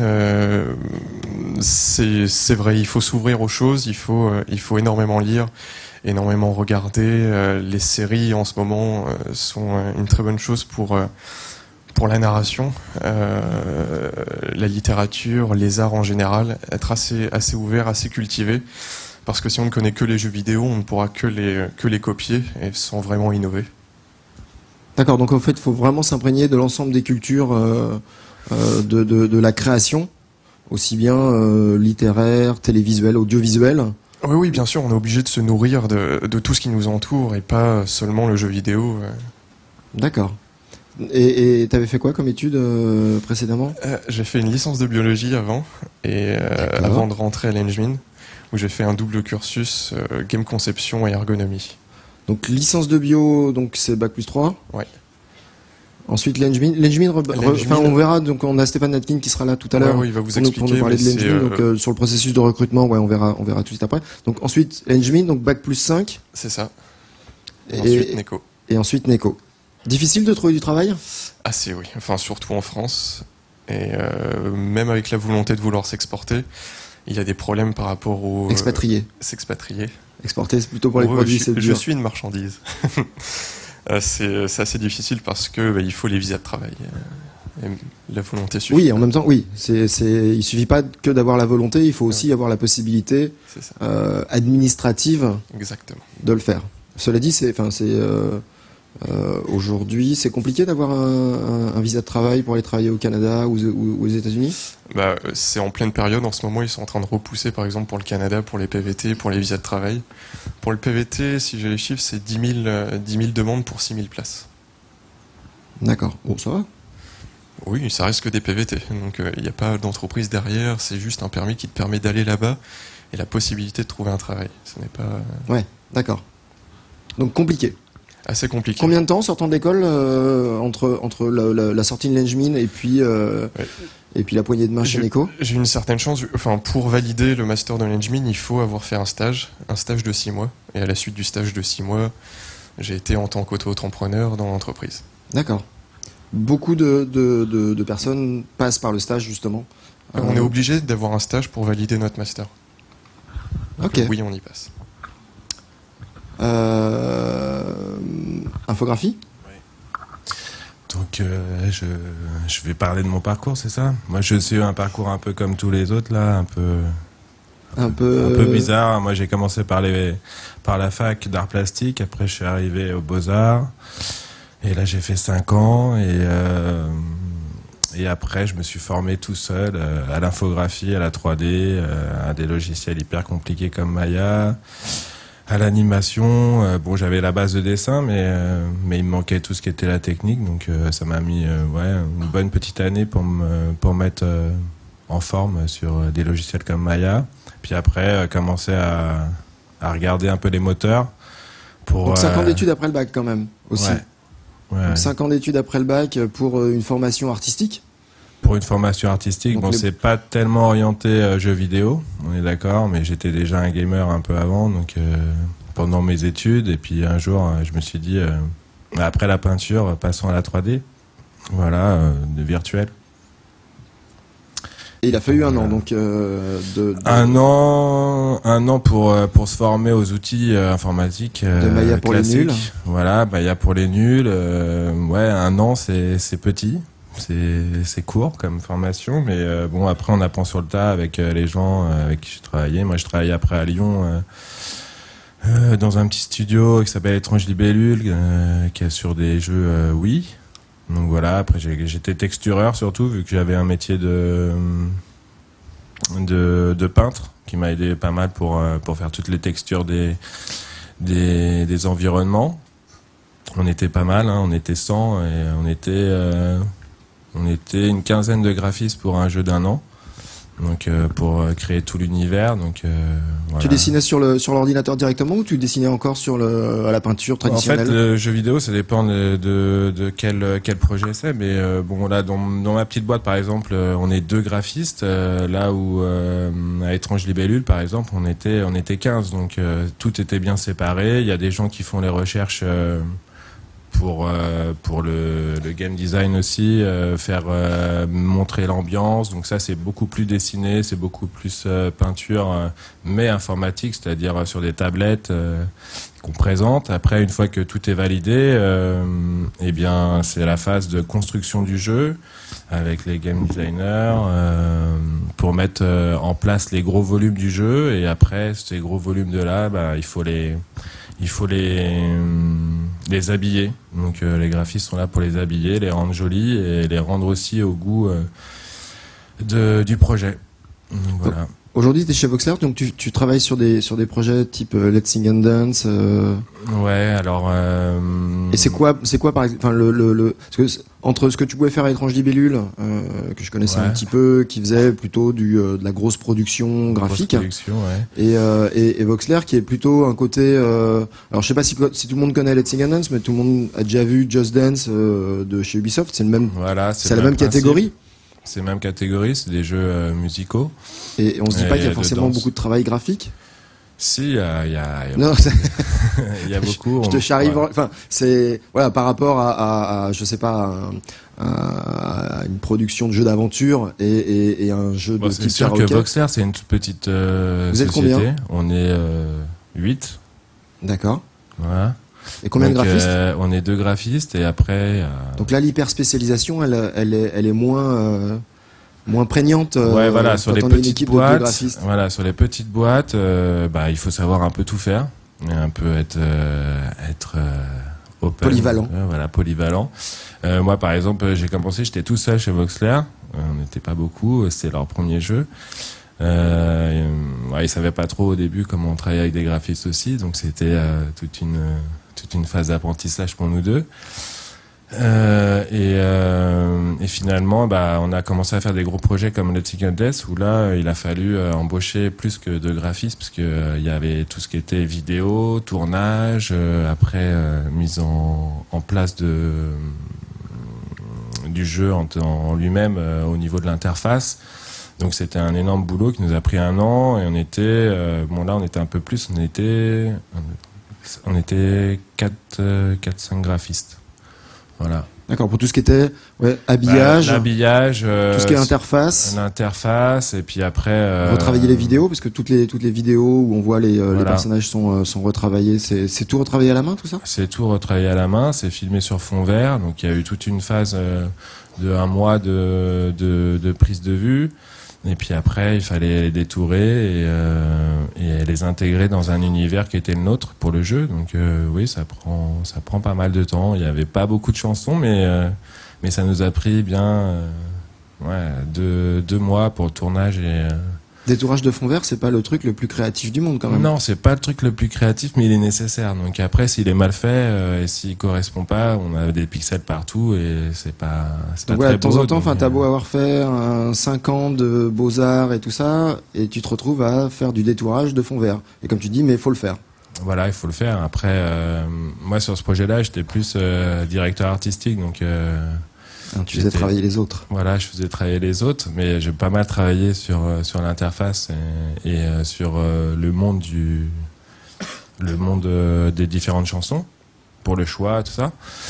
Et voilà, après, s'il aurait fallu que je fasse du fond vert, j'aurais fait du fond vert, des tourages, il n'y avait pas de problème. Petite boîte veut dire polyvalence. Donc, à titre personnel, qu'est-ce que tu préfères entre ton expérience chez Étrange Libellule, où il y avait plus de 100 personnes, et Voxler, où vous êtes 8? D'un point de vue professionnel, les petites structures. C'est plus sympa, petite structure. C'est plus sympa. Déjà, il y a plus de changements dans le sens où les projets, on n'est pas beaucoup, donc on se répartit le travail et puis ça permet d'avoir une polyvalence. Le jour où sur un projet j'ai envie de faire l'animation, je fais l'animation. Si un jour je veux faire l'atmosphère, je fais l'atmosphère. Voilà. Enfin, sur les grandes sociétés, le seul truc c'est on rentre textureur, on peut en rester textureur pendant 5 ans. Donc voilà. Donc là, c'est plus polyvalent, tu vois plus de choses qui sont de temps en temps moins intéressantes, type détourage, mais qui de temps en temps sont plus intéressantes parce qu'on va te demander ton avis, tu vas pouvoir travailler sur des choix artistiques, sur des choses comme ça. Ouais, de toute façon, dans tous les métiers, il y a des trucs qui sont un peu... Qu'est-ce qui paye le mieux? La petite boîte ou la grosse boîte? Honnêtement, je ne sais pas trop. Le jeu vidéo ne paye pas forcément très bien non plus. Voilà. Ce qu'on avait dit tout à l'heure, c'était pas forcément faux. Ouais. Francis, on va discuter un peu de marketing. Ouais. Alors, c'est quoi aujourd'hui alors, déjà la société que tu as créée il y a 1 an, 2 ans? 2 ans. Il y a 2 ans? 2 ans, oui. Vas-y, décris-nous un petit peu ce que ça fait et quelle est la place du marketing dans le jeu vidéo.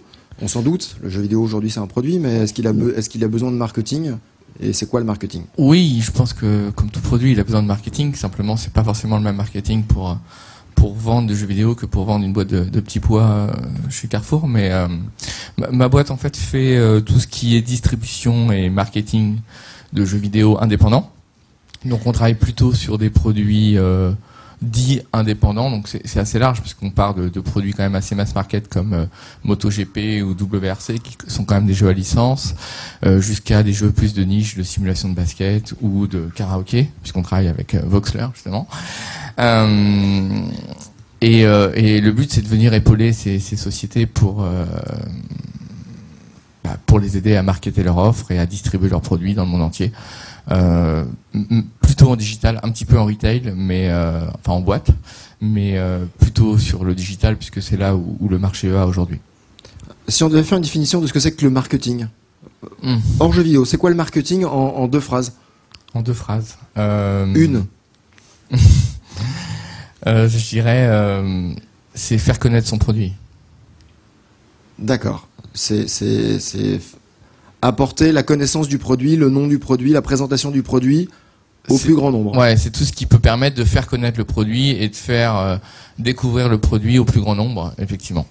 Alors, on parlait tout à l'heure, juste avant, donc tu parlais de digital versus retail, etc., etc. Ça demande peut-être une explication. Aujourd'hui, le jeu vidéo, c'est pareil pour moi. J'imagine le jeu vidéo, je vais chez Micromania, je prends une boîte dans un rayon ou à Carrefour ou à la Fnac, je passe à la caisse, j'ai ma boîte, je rentre chez moi, je mets mon disque dans ma PlayStation 3. Ça, mais c'est pas que ça. Ça, c'est le process classique et je dirais à l'ancienne. Aujourd'hui, genre ça y est, déjà je suis vieux. Non, mais c'est effectivement c'est le jeu vidéo qu'on a connu depuis 20 ans grâce à la PlayStation, la Mega Drive, etc.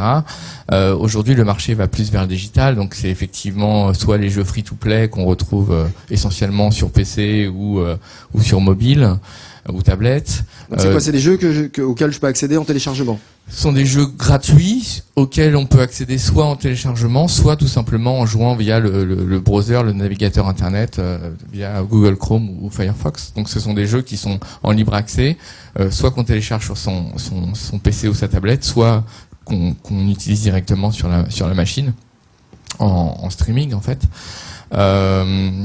Et puis il y a tout ce qui est téléchargement donc légal ou pas, mais en théorie légal. On va parler de celui qui est légal pour l'instant.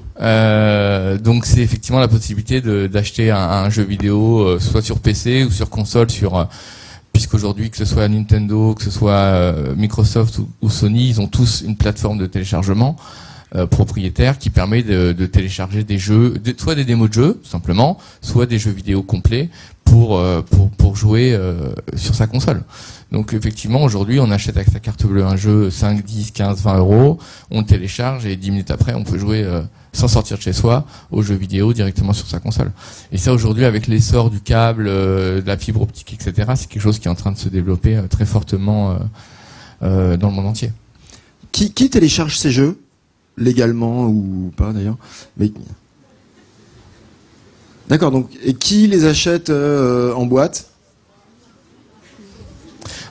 L'un n'empêche pas l'autre, hein. De toute façon, en général, le consommateur rentre en général par la boîte, de toute façon, et puis après. C'est moitié-moitié en fait. La moitié télécharge, la moitié.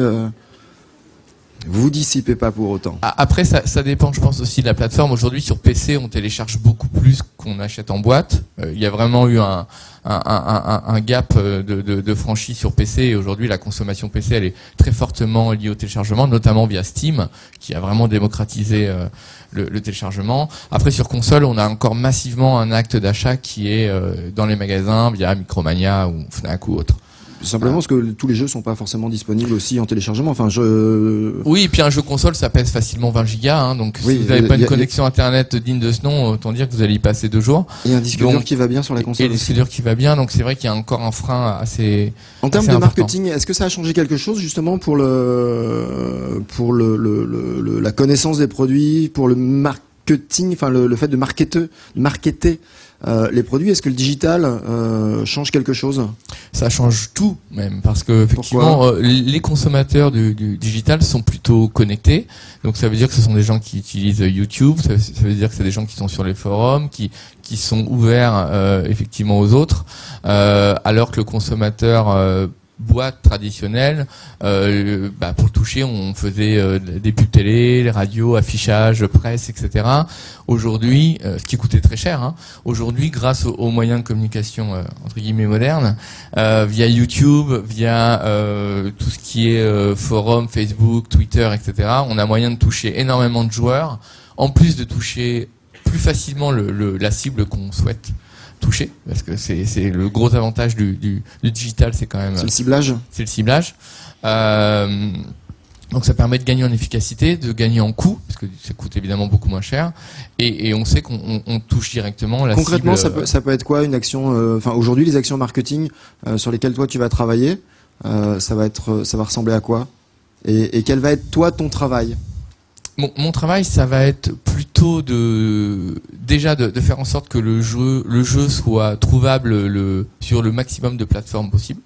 Je m'explique, c'est que effectivement aujourd'hui un consommateur. C'est-à-dire pas que sur Steam, mais aussi sur Steam, mais aussi sur Amazon par exemple, aussi sur sur des plateformes Google Play, sur des Uplay, Origin, etc., etc. L'idée étant que le consommateur croise le plus souvent possible le chemin du jeu et plus d'opportunités possibles d'acheter le jeu. Et ensuite, mon travail, c'est de faire en sorte qu'on parle du jeu. Donc, c'est via de la relation presse. Donc, faire en sorte que tous les sites type jeuxvideo.com, Gamecult, etc. en France parlent du jeu, faire en sorte que le jeu soit visible sur YouTube et qu'il y ait une version alpha qui soit effectivement, qui soit visible sur YouTube, que les gens puissent accéder à une démo pour essayer le jeu, pourquoi pas pour le télécharger, pour tester le jeu. Tu crées une page Facebook pour le jeu. Créer une page Facebook qui est des relais sur Twitter qui annoncent le nouveau. Tu veux pas arrêter de faire tourner ton truc, s'il te plaît? Merci. Le nouveau qui annonce le nouveau trailer du jeu. Voilà. Dans le cycle de sortie d'un produit, il faut essayer de commencer à parler du produit 6 mois, 1 an avant la sortie, puis après effectivement tous les 2-3 mois remettre une petite couche, essayer d'entretenir le buzz et de créer l'envie chez le consommateur, puisque on est quand même dans du jeu vidéo, donc la notion de plaisir est importante et indispensable. D'où tu viens en fait pour être arrivé là, en fait quel a été ton parcours? Donc tu l'as dit, Nextway, moi je suis à la page. Comme les autres, je suis un peu autodidacte parce que j'ai fait des études de compta à la base, donc ça a juste rien à voir. Mais j'étais passionné de jeux vidéo quand j'étais jeune et j'ai eu la chance de démarrer ma carrière en 97-98, donc vraiment au moment où Internet Internet et l'e-commerce a démarré en France. Et un ami à moi avait créé une start-up internet de vente de jeux vidéo. Et donc j'ai décidé à l'époque de tout plaquer pour le rejoindre. J'avais une vingtaine d'années, rien à perdre, donc je dis tant pis pour la compta et on va tenter l'aventure internet. Et donc je l'ai rejoint dans cette start-up qui s'appelait Black Orange. Et puis après, de fil en aiguille, j'ai fait mon trou en me formant au fur et à mesure que Internet se développait et le e-commerce se développait en France. Moi, je me suis formé en même temps en fait. D'accord. Est-ce qu'aujourd'hui c'est possible de refaire le même type de parcours, parce que Internet a un petit peu plus de... Non, parce qu'aujourd'hui, celui qui veut travailler sur Internet, il est obligé de passer par des écoles de commerce avec spécialisation, etc. Ça, c'était possible parce que T'as eu la chance d'arriver avec le média. Voilà. Et à l'époque, il n'y avait pas d'école. En 97-98, aucune école ne formait Internet. Donc forcément, tous les gens qui travaillaient sur Internet étaient forcément des autodidactes qui venaient de différents horizons et qui étaient intéressés par ce nouveau média. Donc c'était une opportunité intéressante. Aujourd'hui, c'est à mon sens plus difficile. Même question par rapport à la taille des entreprises. Est-ce que c'est plus intéressant de travailler pour des petites entreprises, du point de vue du marketing, que pour des grosses entreprises? Alors moi, j'ai fait les deux, parce que chez À la Page, on était filiale de France Télécom, donc dans le sens grosse entreprise, on était pas mal. Moi, je trouve que c'est plus intéressant de travailler dans des petites entreprises, parce qu'on touche à tout. Et que du coup c'est tout le temps l'opportunité déjà le cycle de décision est beaucoup plus court, donc on peut rapidement mettre en place des nouvelles idées, tenter des nouvelles choses. Ça, c'est le premier point. Il faut savoir que chez France Télécom, une nouvelle idée met minimum 1 an avant d'être envisagé. C'est des cycles extrêmement longs. Extrêmement longs de hiérarchique et de hiérarchique, de validation, etc., de validation d'histoire de budget, etc. Sur des petites sociétés, effectivement, un budget peut être validé en 1 semaine et on peut rapidement mettre en place une idée. Donc ça, c'est intéressant. Voilà. Donc je trouve qu'une petite boîte, ça permet d'expérimenter plus de choses et toucher à tout, d'expérimenter plus de choses. Puis c'est plus rapide. C'est plus rapide et ça permet aussi plus facilement, je pense, à la personne d'évoluer vers peut-être d'autres métiers ou en tout cas d'autres segments de son métier en fonction de ce qui lui plaît ou ne plaît pas. C'est jamais facile que si on rentre en tant que chef produit marketing chez Ubisoft, par exemple. Comme le disait Arnaud, on va être spécialisé dans les relations presse, par exemple, médias, et on va faire que ça. Dans un petit studio, on va s'occuper à la fois du compte Twitter, du compte Facebook, de la relation avec les médias, du compte YouTube, on va faire un peu de community management. C'est plus de boulot, mais c'est plus intéressant. C'est beaucoup plus de boulot, ça c'est clair, mais c'est 10 fois plus intéressant. D'accord, vous êtes rigolos tous, vous dites que en gros vous préférez là où il y a le plus de travail. C'est un choix, mais moi je préfère m'amuser. Moi ça fait 15 ans que je travaille dans le jeu vidéo, ça fait 15 ans que j'ai pas l'impression de travailler. D'accord. Donc tu préfères faire des choses intéressantes, même s'il y a beaucoup plus de choses à faire, que des choses moins intéressantes. On gagne bien sa vie dans le marketing ? On gagne mieux sa vie, je pense, que dans le développement. Maintenant, le marketing dans le jeu vidéo paye clairement moins bien que le marketing dans d'autres segments de marché, notamment tout ce qui est agroalimentaire ou luxe ou L'Oréal ou ouais, voilà. Y a pas, c'est un chef produit chez L'Oréal, c'est 2 fois le salaire d'un chef produit jeu vidéo. Hein. Donc. D'accord. Donc c'est un choix. Donc c'est un vrai choix. C'est pour ça qu'on retrouve beaucoup de passionnés, parce que si on n'est pas passionné par le jeu vidéo, je pense qu'il n'y a pas grand intérêt à travailler dans le jeu vidéo, autant effectivement aller dans d'autres métiers qui seront plus rémunérateurs. Ça marche. Merci beaucoup, Pascaline. Donc, chef de projet ? Oui, chef de projet adjointe, en effet. Alors, c'est quoi un chef de projet dans le jeu vidéo ? C'est un chef Donc, une chef. Une chef en l'occurrence. C'est vrai qu'au niveau des chefs de projet, je pense que c'est le métier dans lequel on retrouve le plus de filles. À part le marketing et la communication. Ouais, marketing et communication, il y a du monde, ouais. Mais cela dit, je pense que vous êtes 5, une fille, voilà, je pense c'est à peu près représentatif de la population qu'on va trouver du côté créatif dans les studios. Moi, en plus, c'est très masculin. Je viens d'études littéraires, donc là où il y a bien évidemment plutôt des filles. Et c'est vrai que j'ai fait l'Engmin, donc en chef de projet, pendant 2 ans, un master. Et c'est là où je suis passée de 30 filles, 2 garçons, 40 garçons et 3 filles, quoi. Donc c'était assez révélateur aussi du milieu. Mais sinon, donc pour en revenir au métier de chef de projet, en fait, il faut savoir que dans tout projet, il y a toujours ce triangle royal qui est la notion de coût, de qualité et de délai qu'il faut normalement respecter pour mener à bien un projet à leur meilleur niveau. Et l'objectif principal d'un chef de projet, c'est de faire en sorte que on respecte la meilleure qualité, les meilleurs coûts et les meilleurs délais, sachant qu'on peut jamais avoir les 3. Donc l'idée c'est de jongler entre les possibilités, entre les délais qu'on a et les coûts qu'on peut se permettre, les ressources qui sont à disposition, puisque là actuellement moi je suis chef de projet dans un studio de développement, donc ça veut dire que je suis avec l'équipe de développement et donc je gère des personnes au jour le jour, entre les plannings, les tâches qu'ont à faire les gens, les rappels qu'il faut que je fasse, donc tout ce genre de choses, sachant qu'il y a d'autres aspects aussi de la gestion de projet. On peut être également du côté éditeur, donc à l'extérieur en fait, en travaillant en relation avec les studios de développement, mais pas nécessairement dans le studio de développement. Donc c'est toujours cette même notion de respecter les coûts, les qualités, les délais qui nous sont donnés par les clients en fait, parce que le client au final c'est un éditeur.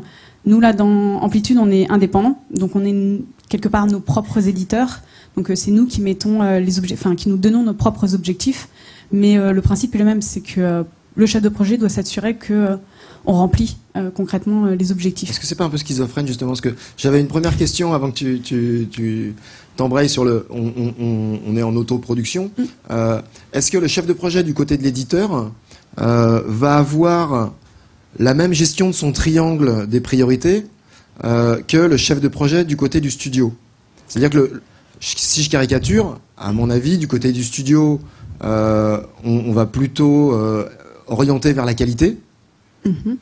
Et du côté de l'éditeur, on va plutôt orienter, non pas vers pas de qualité, mais vers une priorité qui va être le moins cher possible pour le plus tôt possible, entre guillemets. Je caricature.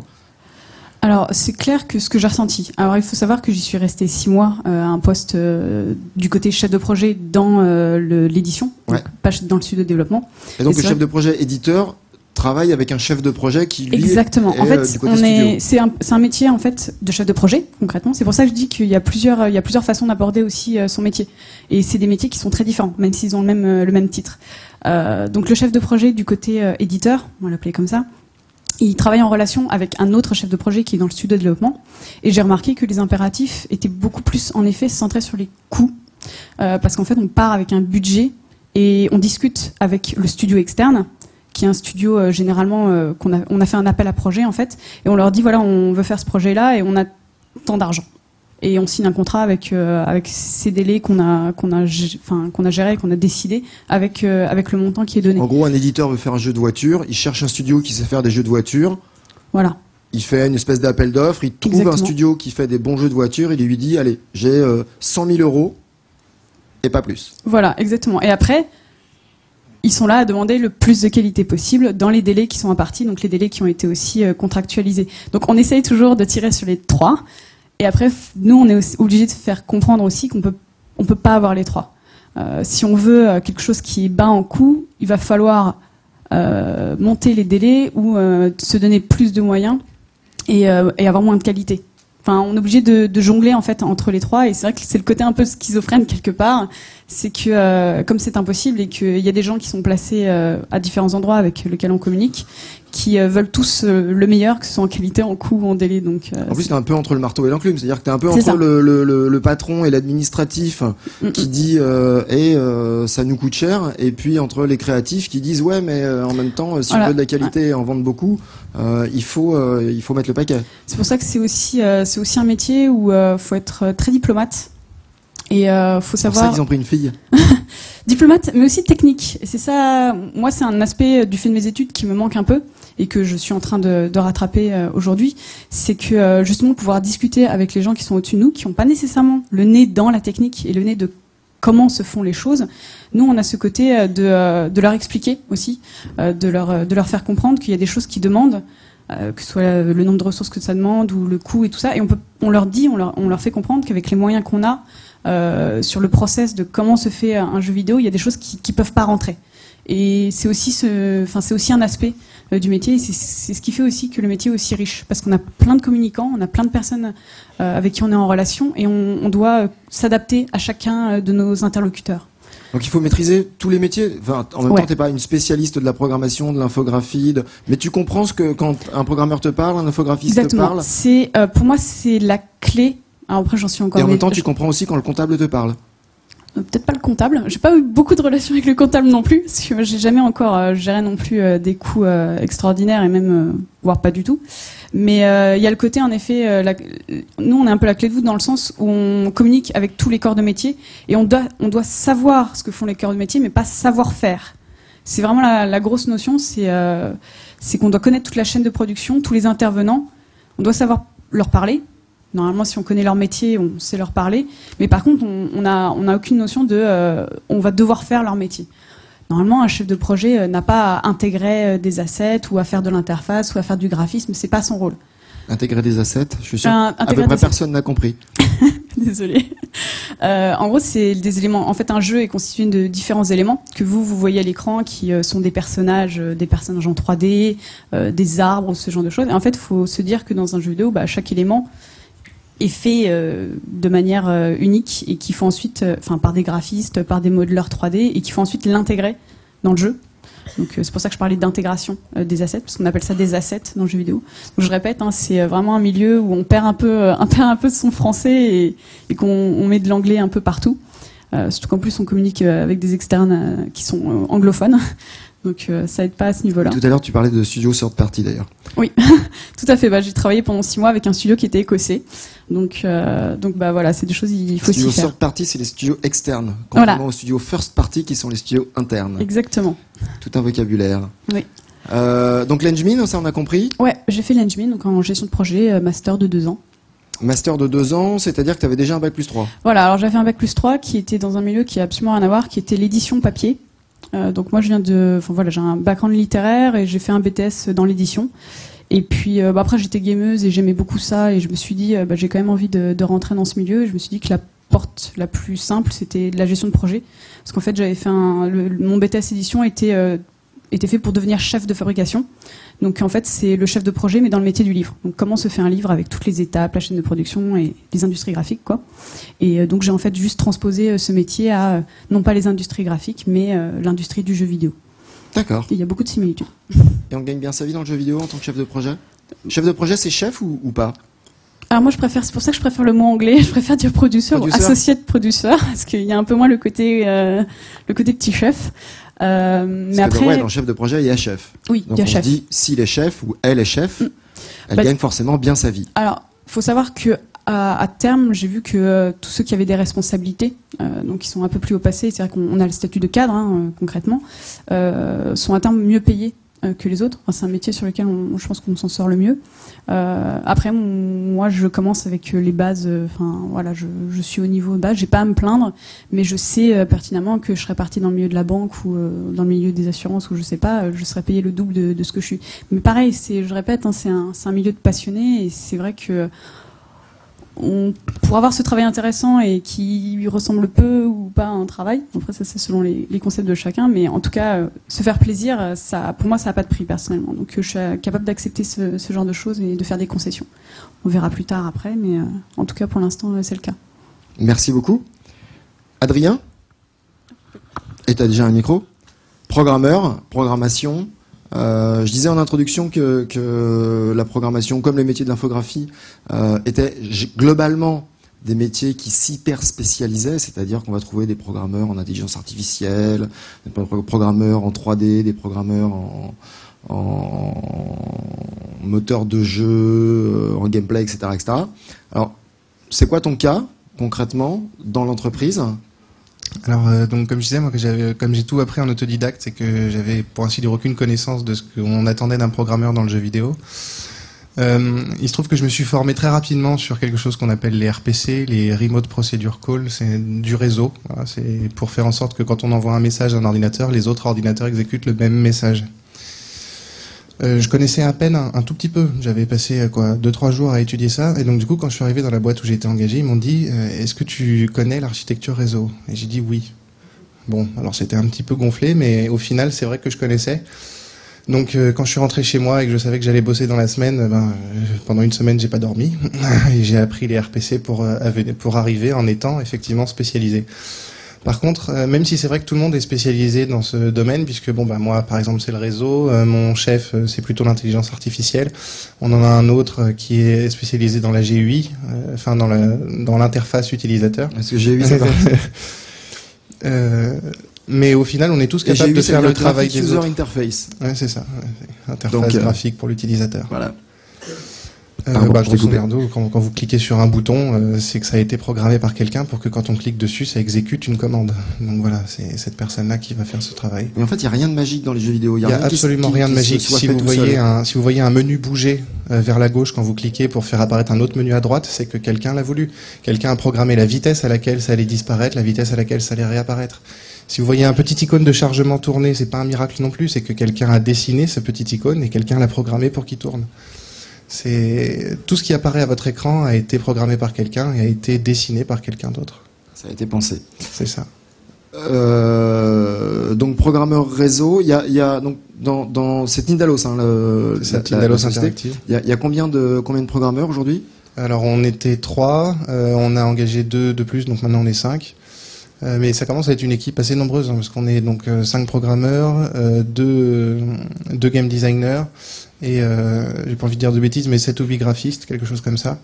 Et à côté, il y a en plus un pôle animation, donc ils travaillent pas sur le jeu vidéo, ils travaillent sur autre chose, mais ils vont peut-être nous donner un coup de main, et du coup ça fait une dizaine d'animateurs 3D qui sont disponibles en cas de coup dur. Donc une belle équipe quand même. Ouais, ça commence à être une belle équipe. Parmi les 5 programmeurs, donc c'est quoi les spécialisations ? Les 2 nouveaux, je suis désolé, mais je sais pas.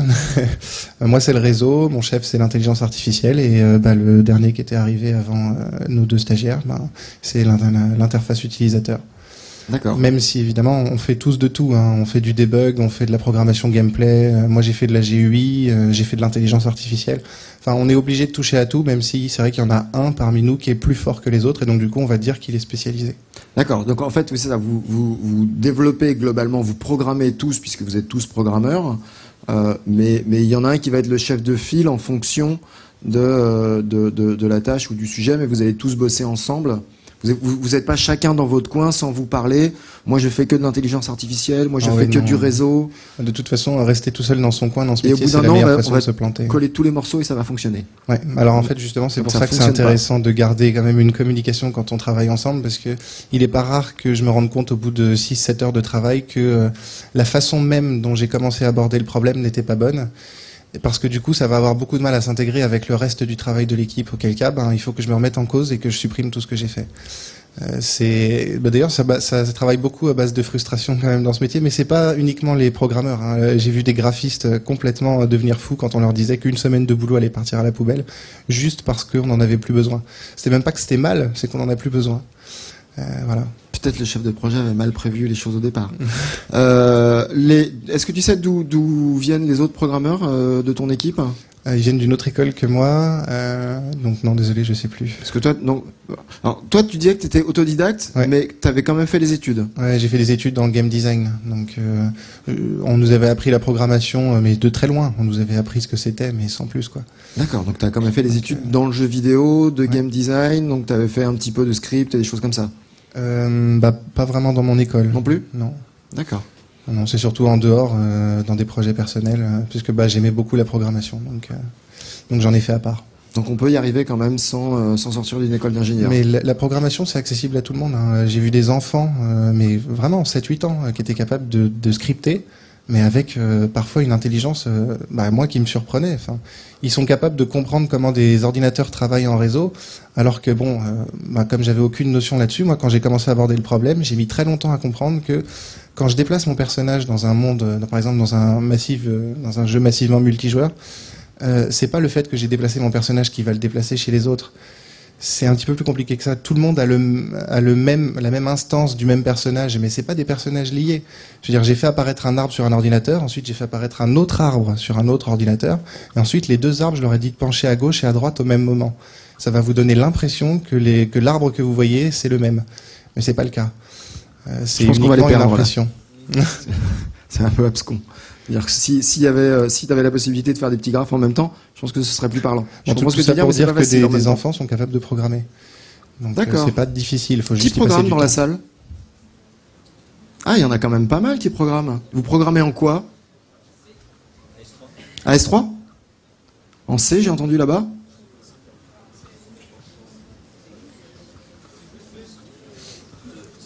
Ok, c'est bien.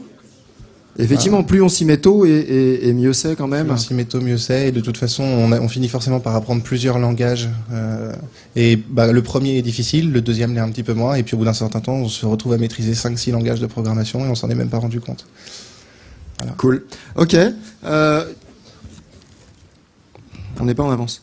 Je vous propose de passer aux questions du public. Si vous avez des questions précises par rapport à nos intervenants et à leur expérience par rapport à leur métier, à comment ils en sont arrivés là, etc., etc. David, c'est toi qui fais c'est super. Qui fait le passage du micro. Il y a une question là. Il y en a une derrière là-bas. Une autre là.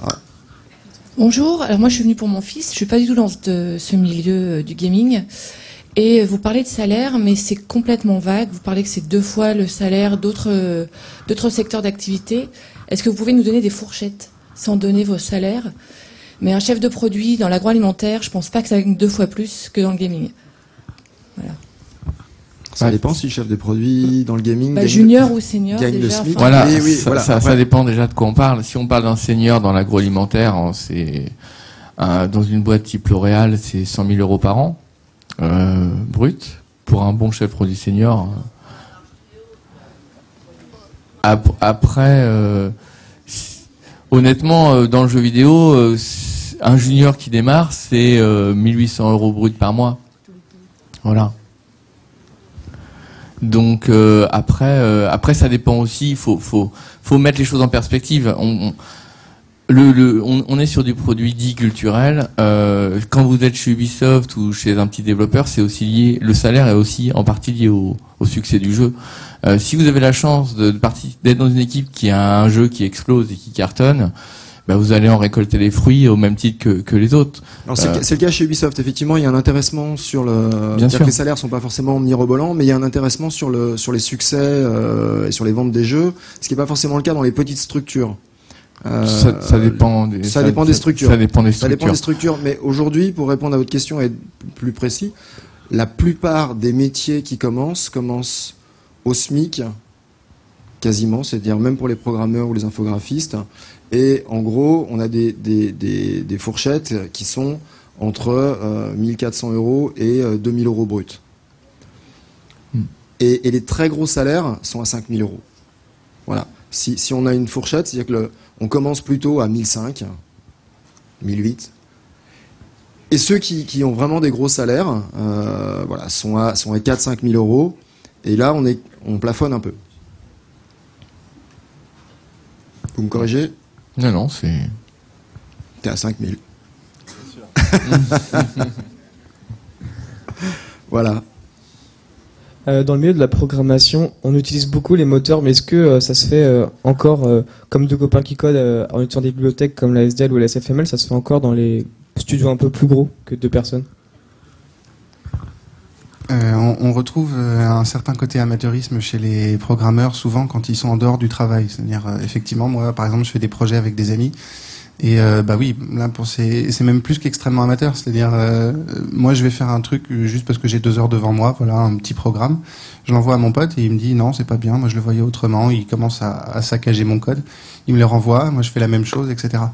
Mais dans le sein même de la structure, enfin en tout cas là où je travaille, non, il faut rester très professionnel, non seulement sur la façon dont on écrit, c'est-à-dire mettre des commentaires, s'arranger pour que tout le temps le code soit le plus simple possible. On va pas se permettre, pour donner un exemple, je sais pas moi, je dois avoir une dizaine de planètes. Chacune de ces planètes a des informations. Au lieu de les référencer, alors je vais commencer à utiliser des mots, mais au lieu de les référencer comme planète 1, planète 2, planète 3, planète 4, je vais les référencer comme une liste de planètes qui va de 0 à 9, donc ça fait 10. Si jamais je l'avais fait autrement, c'est-à-dire si j'avais dit planète 1, planète 2, planète 3 et que j'avais donné ça à mon chef, il se serait mis très en colère et moi mon travail il aurait fallu que je supprime tout et que je recommence du début. Donc on peut être amateur, mais uniquement si on fait ça en amateur. Dès qu'on veut être professionnel, on est obligé d'avoir une nomenclature, de tous travailler de la même manière et de rester le plus clair possible parce que c'est parfois très difficile de se replonger dans un code de 10 000 lignes qui n'a pas été écrit par soi-même.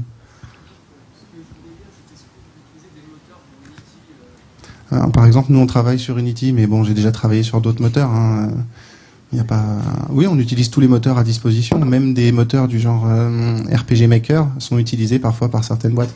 Pas par Ubisoft, j'ai un doute quand même, parce qu'à mon avis, quand on atteint une certaine taille, ça vaut plus le coup de s'intéresser au moteur. Chez Ubisoft.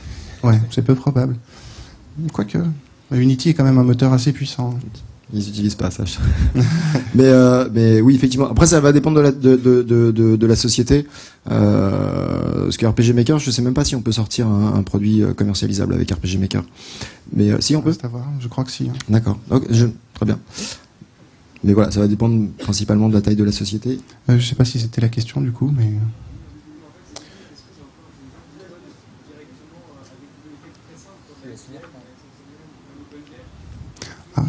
Là, désolé, mais je sais pas trop. Normalement, il vaut quand même mieux utiliser des bibliothèques un petit peu avancées, ne serait-ce que pour éviter de recoder ce qui a déjà été fait par 10 000 personnes avant.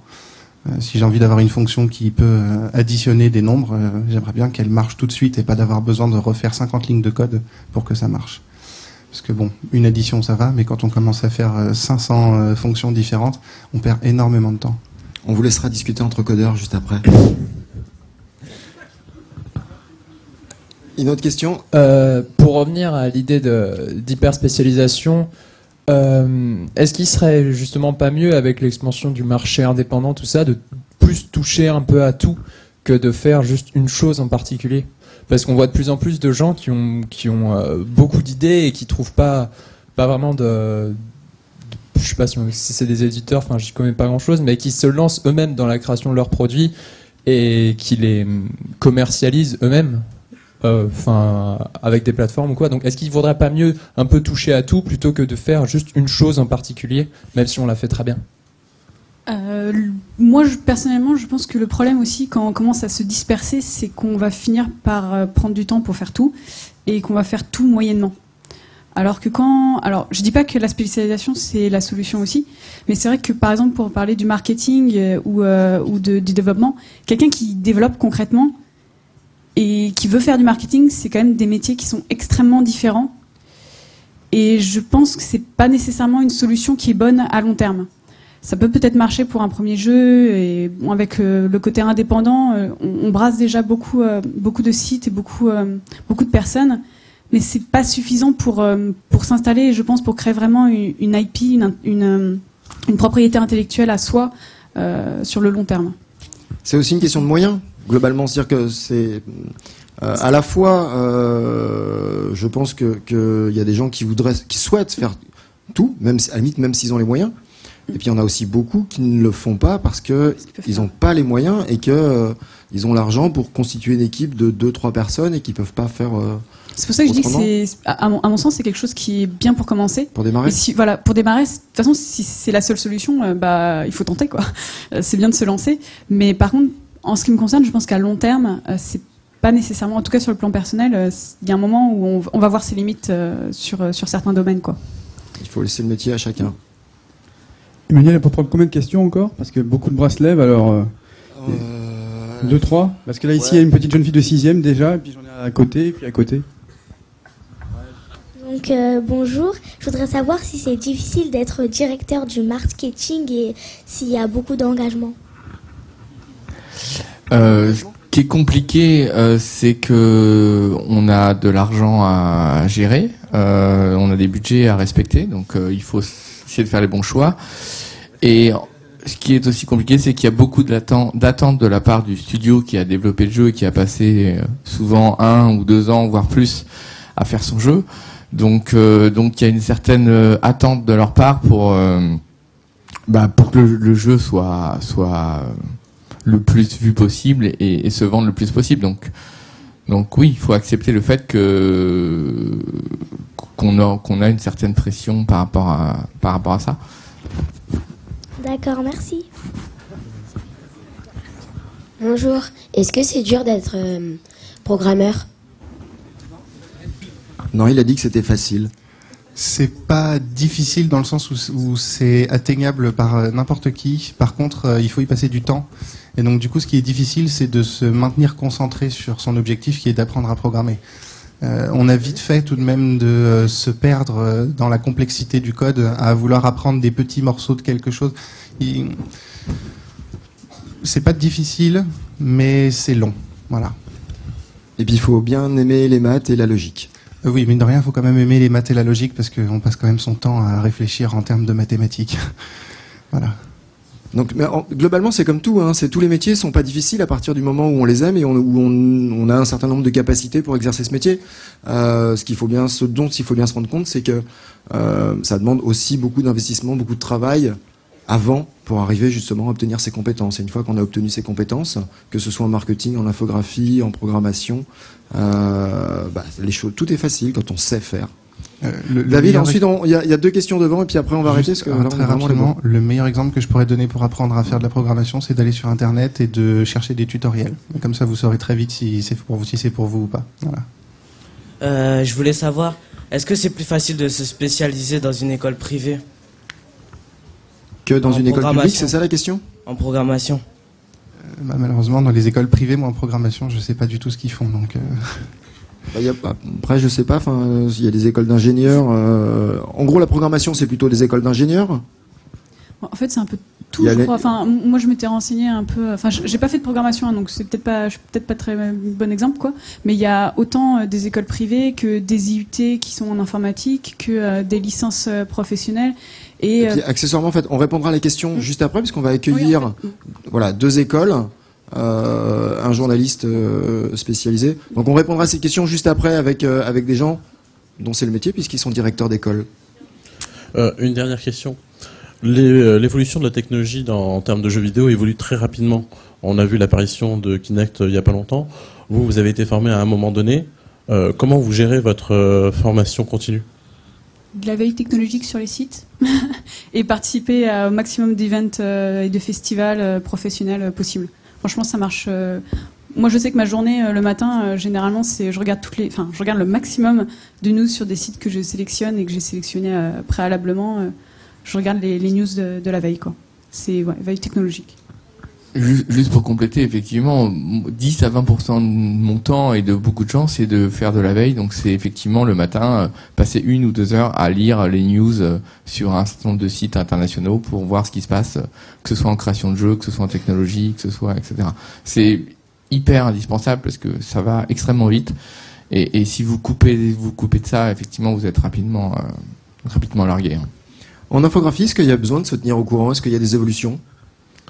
Oui, parce qu'il y a plein d'évolutions au niveau des moteurs, du rendu. Les consoles, ils sont surtout nouvelles au niveau du rendu graphique, donc plein de nouveautés. Après, à partir du moment où on travaille avec un moteur qui est évolutif comme Unity, on est courant de pas mal de choses. Maintenant, il faut regarder les autres jeux, comment ça a été fait, et après, ça dépend aussi de la taille de l'équipe, parce que maintenant, les nouveaux jeux aussi sur nouvelles consoles, ça demande quand même, pour avoir un rendu comme on les voit maintenant, ça demande beaucoup de graphistes. Parce que c'est un travail énorme, au lieu d'avoir passé sur une texture comme on faisait sur la Wii, pour rendre par exemple la lumière et les reflets, le métal, enfin c'était une texture, les effets spéciaux, c'était une texture. Maintenant pour les nouvelles consoles, c'est 2 à 3 à 4, 5 textures pour un même objet, donc d'accord, donc il faut vraiment se tenir au courant, enfin c'est des choses qui évoluent. Ouais. Ok.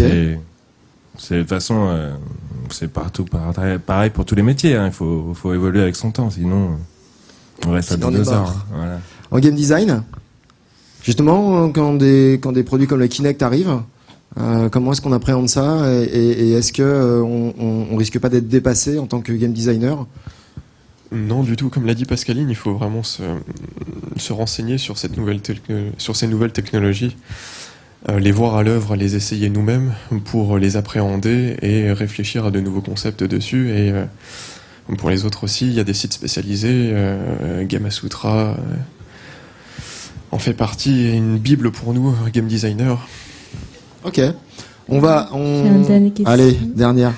Et après, on va passer à la table ronde suivante. Pour la programmation, quel est la langue le plus connue et le plus moins connue? Je veux dire, moi j'apprends le langage de programmation en C++, et je suis pas sûre que dans le domaine du jeu vidéo, on peut utiliser souvent ces programmations. Quels sont les langages qu'on utilise le plus dans le jeu vidéo? Si on apprend le C ou le C++, effectivement, on est capable après de faire n'importe quoi. Par contre, c'est des langages comment dire, très compliqués, puisqu'ils ont peu d'abstraction. Quand je programme principalement en C#. C'est un programme qui permet très facilement de faire de l'abstrait, donc de déclarer des classes du genre une voiture. Enfin, je veux dire, c'est pas des variables qui existent. Normalement, les variables c'est de 0 à un certain nombre, mais c'est pas une voiture. Et ça, en C#, ça rend les choses beaucoup plus faciles. Et donc, du coup, je pense que le C# et les autres langages, parce qu'il y en a d'autres qui rendent la virtualisation. C'est le langage objet, mais le C++ le permet aussi. Le langage objet, merci. Sont plus aptes à faire du jeu vidéo que les autres langages. Après, faut pas oublier non plus que les premiers jeux vidéo ont été faits dans des langages très simples et qu'ils étaient quand même très bons. Donc, j'ai envie de dire, c'est pas une réponse, mais tous les langages sont bons. Désolé. Non, mais c'est vrai que aujourd'hui, le C++ et le C# sont les deux langages qui sont le plus utilisés dans le jeu vidéo. On programme plus en assembleur. Le Fortran et le COBOL, c'est pas utilisé dans le jeu vidéo. En gros, c'est le C# et le C++. Oui, le Java, oui, JavaScript. Après, bon. Java. Faut en choisir un sur lequel on commence, l'apprendre à fond. Et ensuite, il est possible de s'intéresser aux autres pour voir s'ils étaient pas peut-être mieux et si on aurait pu mieux choisir au début. Mais en tout cas, il faut prendre un langage et s'y tenir au départ. Je vous propose de remercier nos intervenants, de les applaudir. Merci à vous. Comme ça, vous allez pouvoir avoir une petite minute dans laquelle vous allez pouvoir échanger avec vos copains d'à côté, discuter, faire du bruit, tout ce que vous voulez. Voilà. Et après, je vous redemanderai de pas faire de bruit. Et par contre, vous bougez pas de vos places. Vous pouvez discuter, vous bougez pas de vos places. Et on va accueillir... Non, parce que comme vous étiez un petit peu dissipé enfin et je sentais qu'il y avait besoin de discuter. Voilà, vous allez pouvoir discuter entre vous pendant une minute et après vous referez silence pour accueillir nos deux nouveaux intervenants.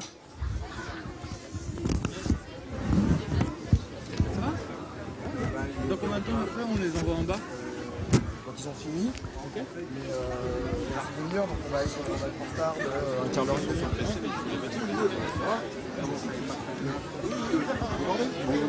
Tu regardes avec lui.